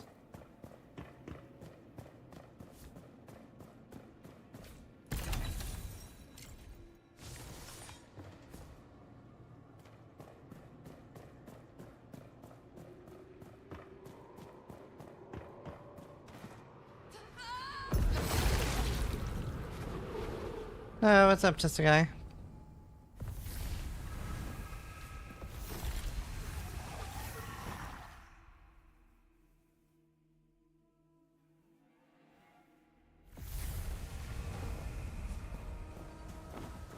Nice jump, thank you. Every trinket a treasure. The greatest victory is a bar. Yes, there's fish. They say he left. See that?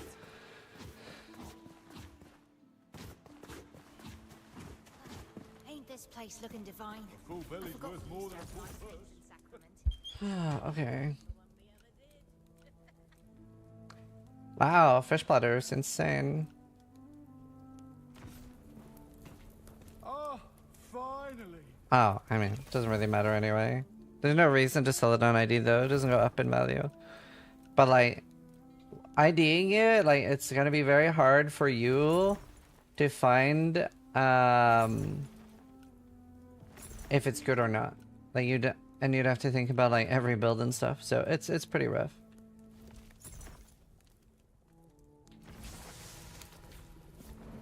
Weren't able to roll back the mountain. The pie I could.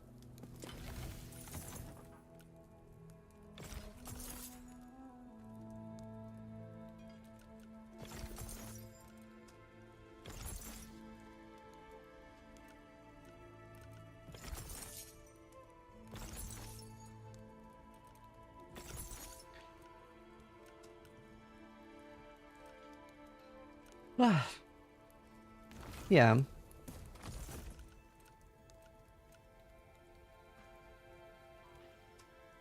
Oh, this is horseshoe crab.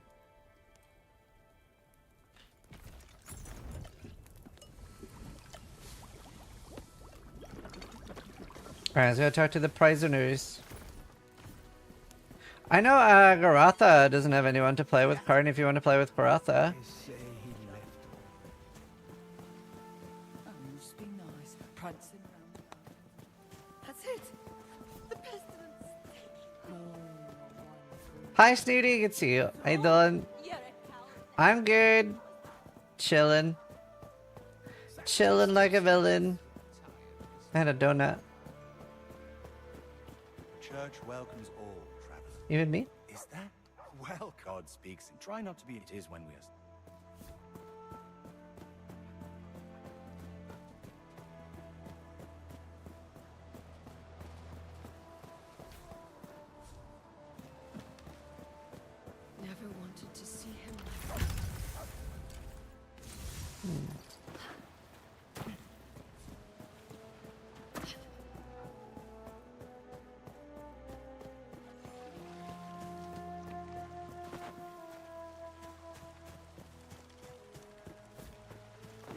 It starts on the 9th at 10 p.m. Where are the prisoners? It's up here, right? On the left? You don't understand. Derek's a mad dog, but he's no fool. Why would he draw? Because he was defeated, that's why. If he returned, why should I trust anything you have to say about the reason? How do I get access? It'll be public, the server. I mean, you could DM me on Discord with your team as well. I don't think he's well. Saren, not many prayed. Perhaps it's... You, Derek's all I never imagined. People here. That's fine. I mean, the password will be public in my chat.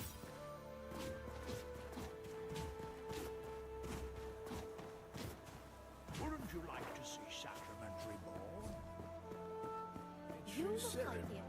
Alright, let's go to the Sibars. Everyone's welcome. Kuvan just resubscribed for 96 months. That's like 8 years. Wow, Easy's raves is lurk. It's a long time, dude. 96-month resub. Wait, did I ignore Party Guy Man's resub? Or did I say thanks? Fuck, I can't remember now. What's the limit? 60 or 70? Thank you, Given there for the 96 months.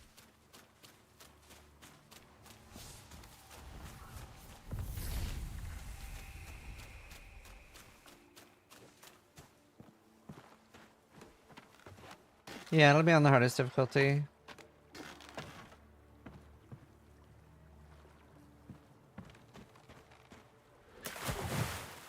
Oh, I did. Thank you, Party Guy Man. Thank you for the 3 years, dude.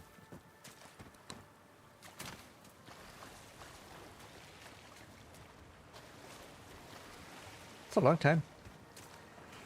That's a long time.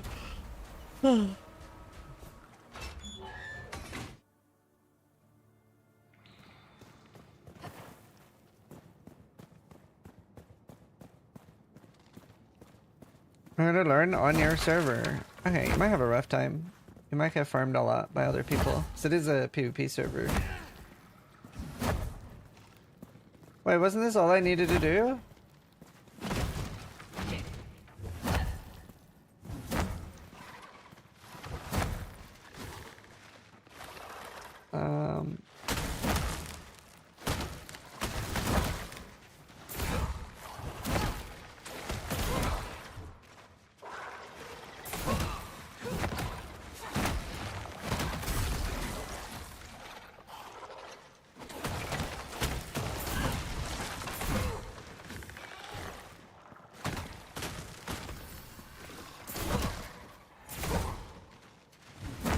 I need to imbue my weapon.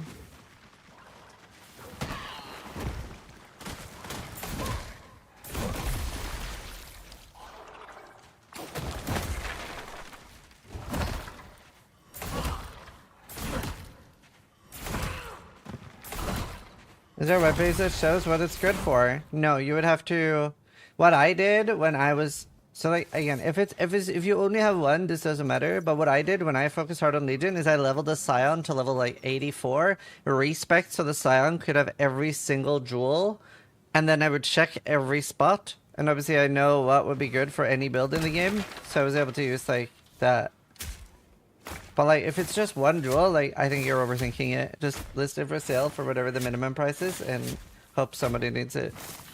You can check it for like a character you have, but like, if it's just one jewel, you're overthinking it.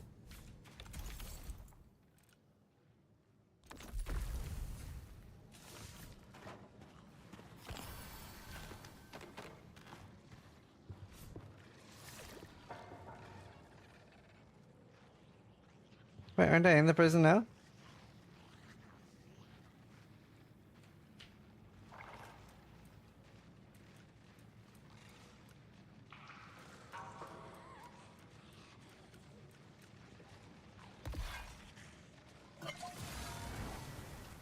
No? Oh.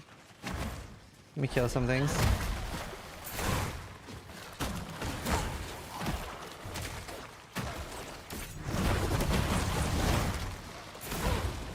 I am so fucked. It's like Pee-wee too.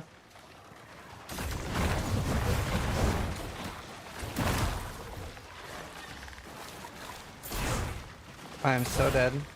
It's not even targeting the correct enemy.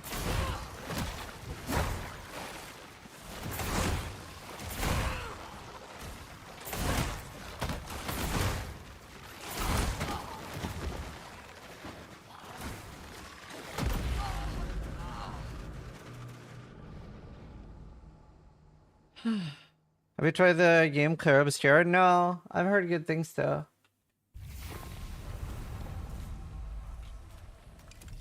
Okay, what did you say? Any sense you'd find? You find a nearby town and the guards. Oh.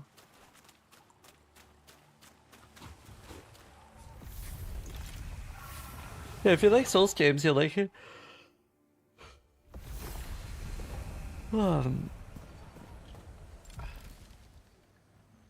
Is it over there?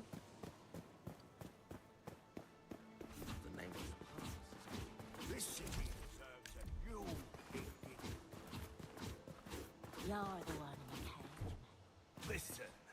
Oh, sniffing about for the gold. Not that it matters. She's right, you know. But there may still be time to stop. Tell me, friend. Spring me from this cage. Please, Gaff.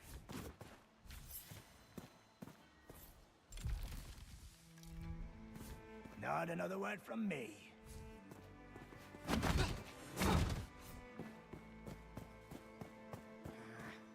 Where's that miserable runt wandering off to? He's supposed to relieve me. If I find a way to get him out of the cage. Who? Zizaran. He was dripping piss. I told him to go dunk his head in the fountain. That's all right, son.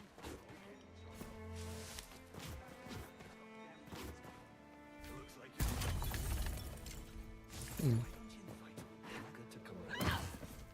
You're the one in the cage, mate. Well, Franklin, I don't know. I'll be asking him about the. I'm doing a dev interview pretty soon. Hey, Huff.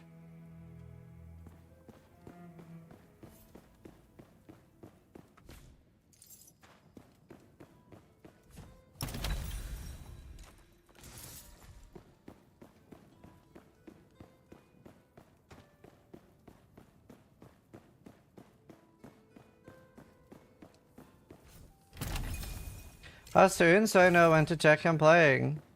How soon what? Oh, how soon is multiplayer coming? Oh, I don't know. Oh, the interview. It's in 45 minutes.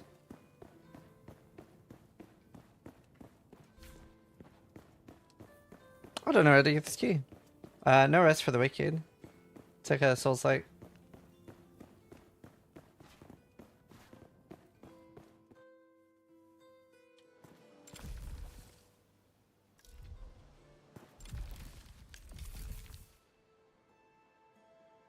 We sent to wash off in a fountain. Does they had a key to the cages? Is the fountain over here? The only way to reach the true serum lies.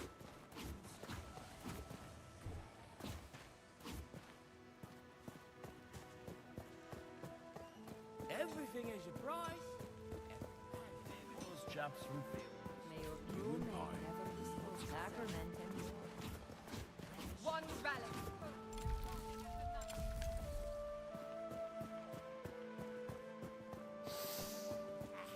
Can never learn this place, yes, On watch. Think any of those dead in the quarry got family?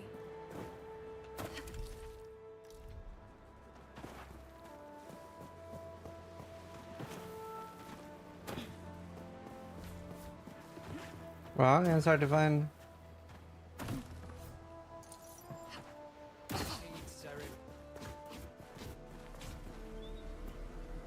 Oh wow. Wow, I haven't seen this place. That's so cool. This is new?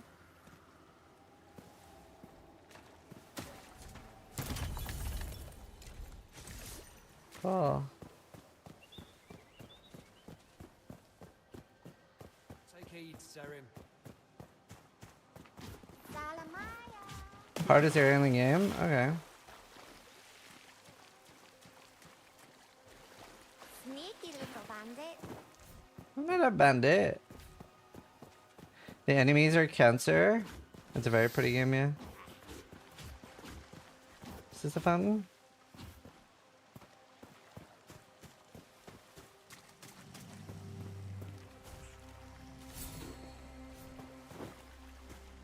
You're not a bandit, you're a thief? You're a thief!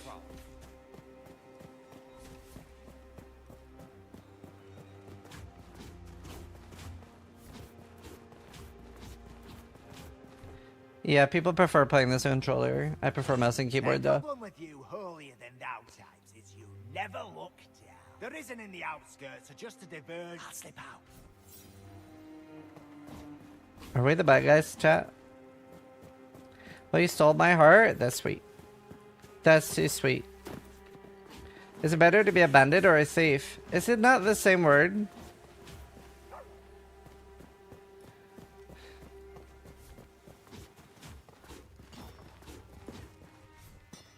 Good day. Man's best friend is a blade. I guess a bandit like robs somebody on a highway versus a thief just steals indiscriminately. See that?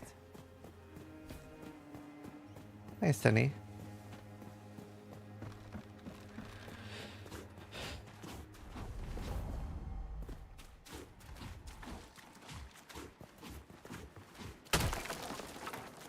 Bandits will kill? Would you kill somebody, chat?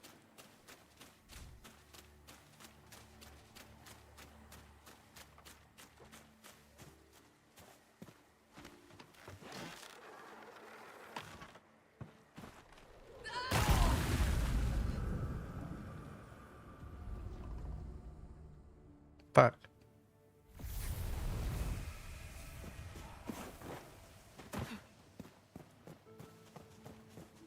If the reason called for it and it was good, Nova Gravity will, true. Spreading like a flood.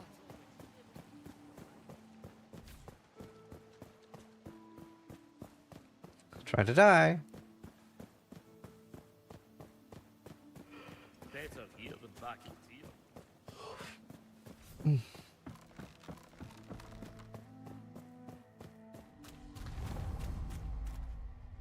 There's probably at least one person that admit to murder in your chat and we will never know it. Yeah. Bandits were historically more organized. Yeah, that makes sense.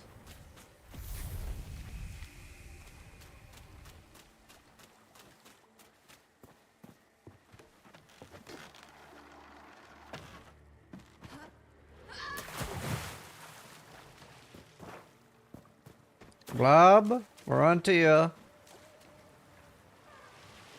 Why'd you do it?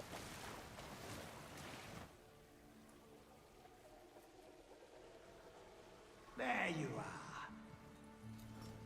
Your kingdom awaits within. And all the rot that comes with it.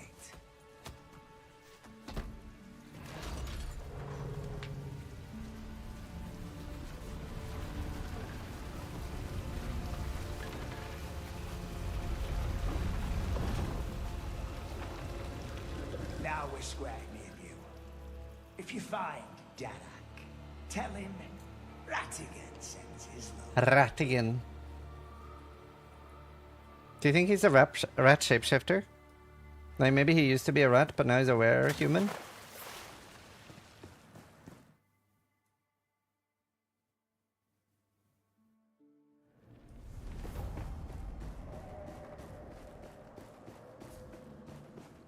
Get over here.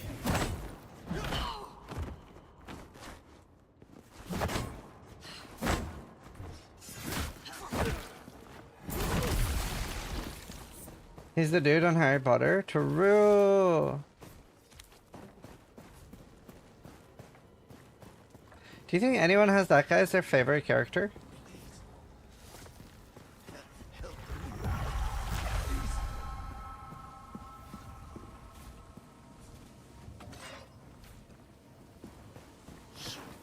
Never come down to me to play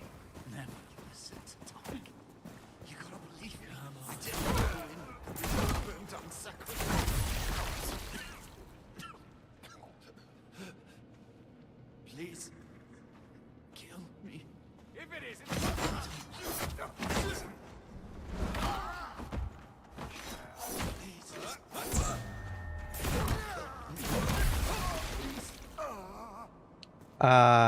It is supposed to be before.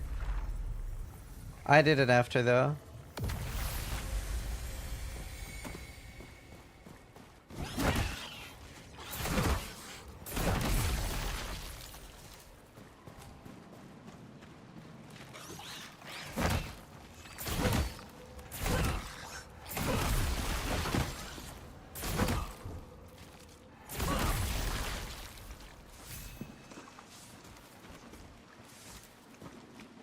The more I watch the game, the more I want to buy it, but scared I'm gonna suck at it.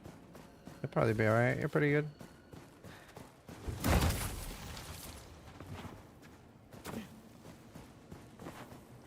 How's the fisticuffs feel? I really like the sprint attack.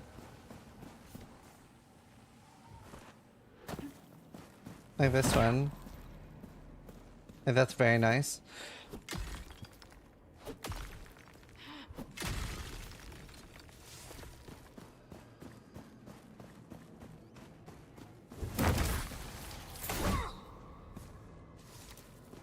Only one way to get better is by playing. I know. It's kind of annoying with Steel. Like, there's a lot of games he doesn't want to play because he's bad at them. But he doesn't want to get better.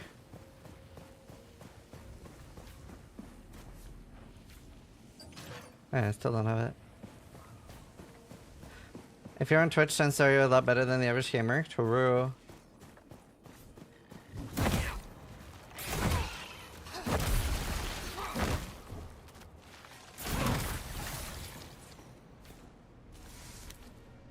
Whatever, fuck it. I mean, it's fun to kill some time until next week.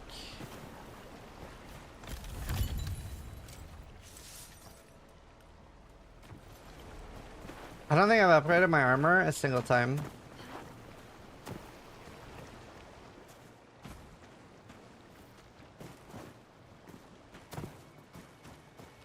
Yeah, they'll be adding multiplayer. I think they said during this patch. I'm gonna ask you about it during the interview, which we're doing soon.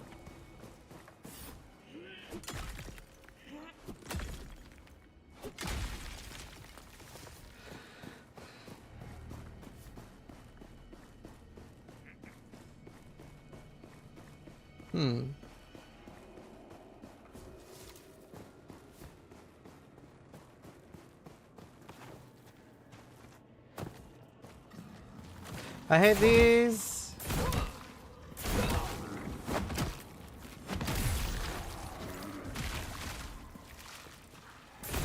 He's got worms. Yeah, I'm interviewing the devs soon.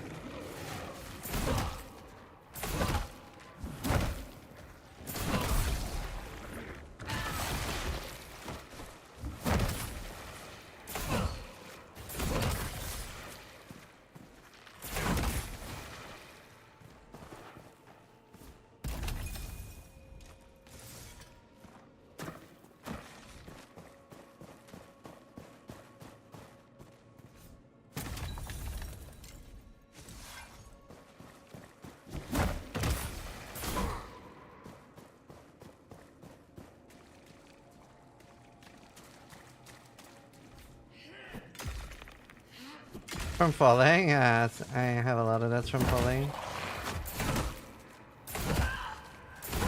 I have so much lifesteal now.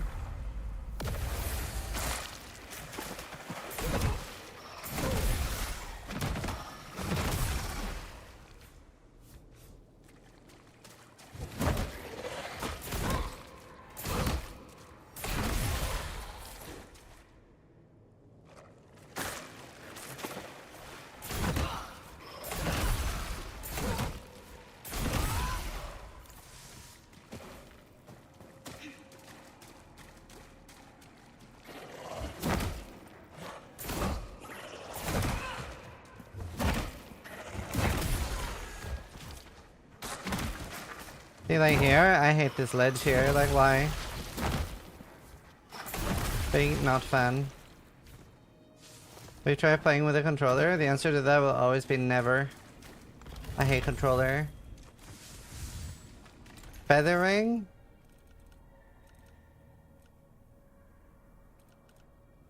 Equip load reduced by 7.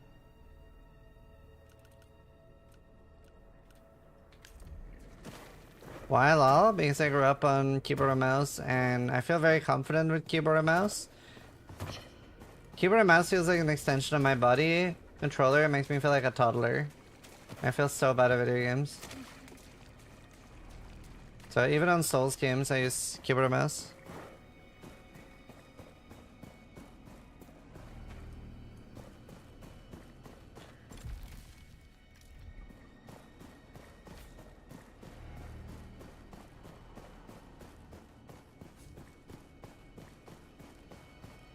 I've finished every Souls game except Demon Souls. I did name this king on my second try underleveled. Malenia level 60.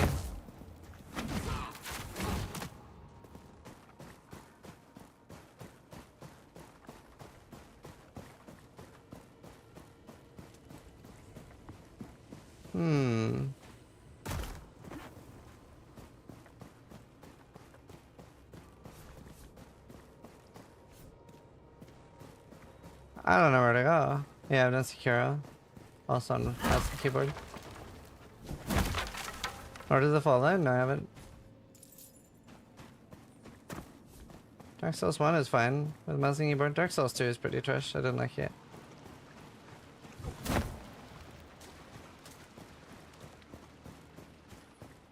What door?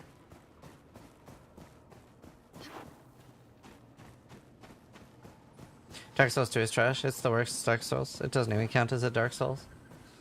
Dark Souls 3 is the best one. Elden Ring is the prettiest one. And Sekiro is the best combat. Oh. That's funny. Thanks. Hello? It's me? Don't you recognize me? Wait! Yeah. Your friend just exploded everywhere.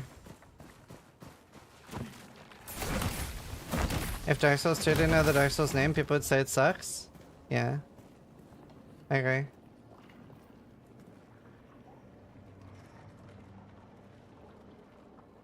I agree. Yeah, no offense, but you never played? What do you mean? I've finished all of them. What do you mean I never played?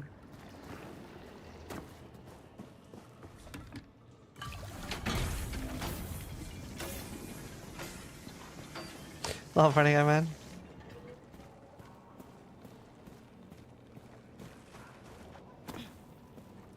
Dark Souls 2 walked, so Dark Souls 3 and Elden Ring could run. True. Yeah, 3 is so much better. 3 was my first one. 2 was my last one. I haven't tried Bloodborne or Demon Souls because they're console only and I don't want to play without mouse and keyboard. DS2 has some great mechanics. I made it into Elden Ring too, and everything was bad, but I dislike a lot about it, yeah.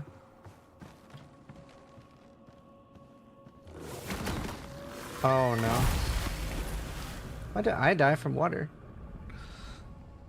I can vouch, I did watch this play them, yeah. I streamed them too.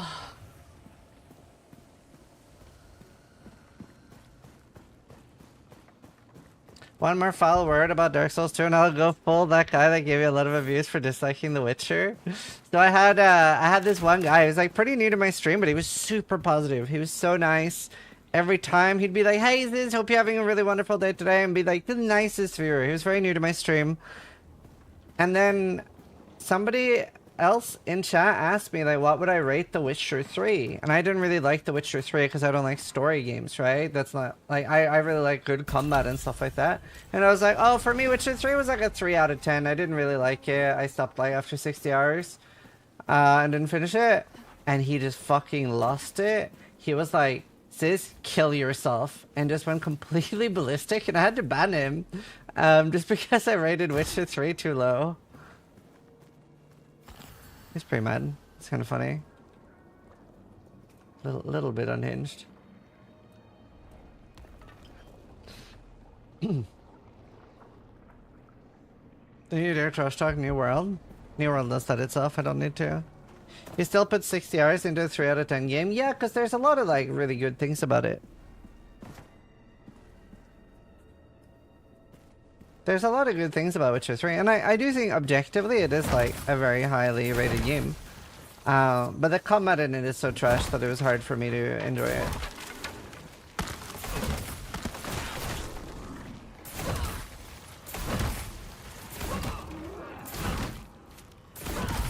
That's not really what the game is about, so... This is not for me.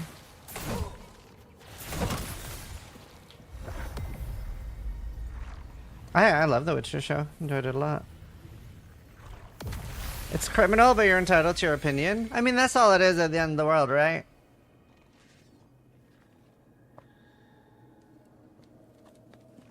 I think most people's issue with opinions is that they think people are trying to portray an opinion as a fact. Whereas it's not like I'm saying Dark Souls 2 is factually bad. It's just I didn't like it. Actually, yeah, it is kind of factually bad, but... Hi, Bertini.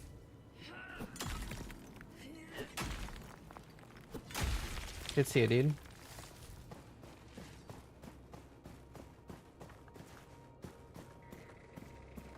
The super weird thing is that they do this so often when you don't prefix your message with that. I know! It's so weird! It's so weird. I think it's just like people take it personally when people don't like the same thing you do. See, like, people do this with everything too, even food.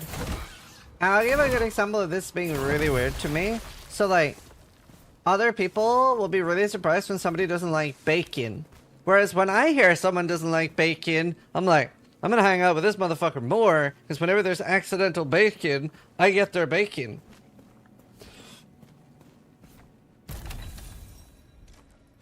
I remember when I was like 20, me and my friend Adrian, we were sitting there on like Tinder and swiping together, and we had very different tastes in women, and he was like, wow, that's so weird, like that girl is so ugly, what do you mean we're swiping right on her? And I was like, isn't it a good thing if we like different looking women so that we're not competing for the same ones? And he's like, fair point. It's like that with everything in life.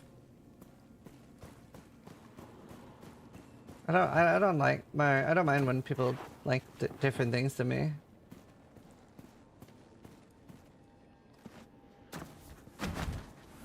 This looks like it breaks. I need more accidental bacon in my life. I eat so much bacon. I love bacon.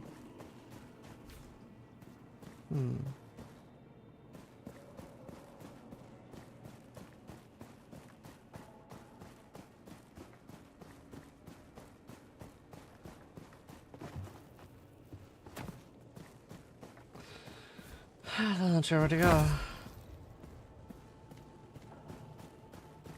I don't really rage. I'm very calm.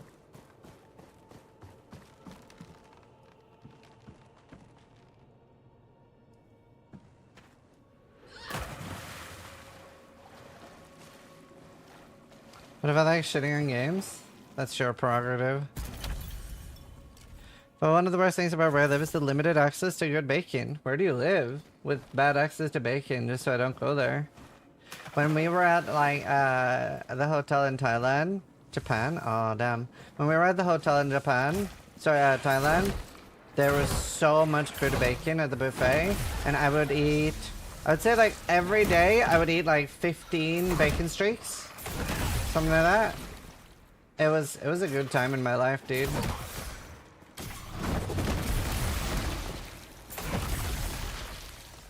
I would just have like shit tons of bacon for breakfast. Do you feel like it's cheating to farm Ichor with realms? I feel like it's intended, but I'm actually gonna ask about it today.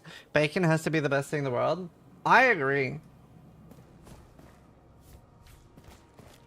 Your soft spot is stupidity. I know, because I'm stupid. You have said some questionable stuff in my chat over the years. You have definitely tilted me from time to time. But the thing is, like, it was more tilting when I thought it was intentional.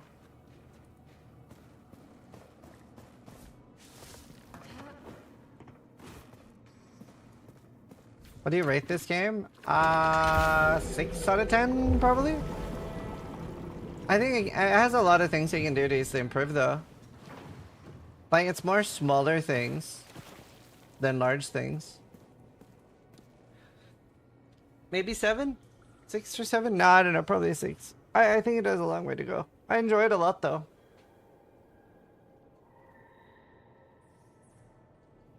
You can feel they're still testing stuff? Yeah. Also, I'm gonna toilet. I'm also going to get some water. We are 20 minutes away from the dev interview. Back right B.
Ultiamati fraded my stream with 28 viewers.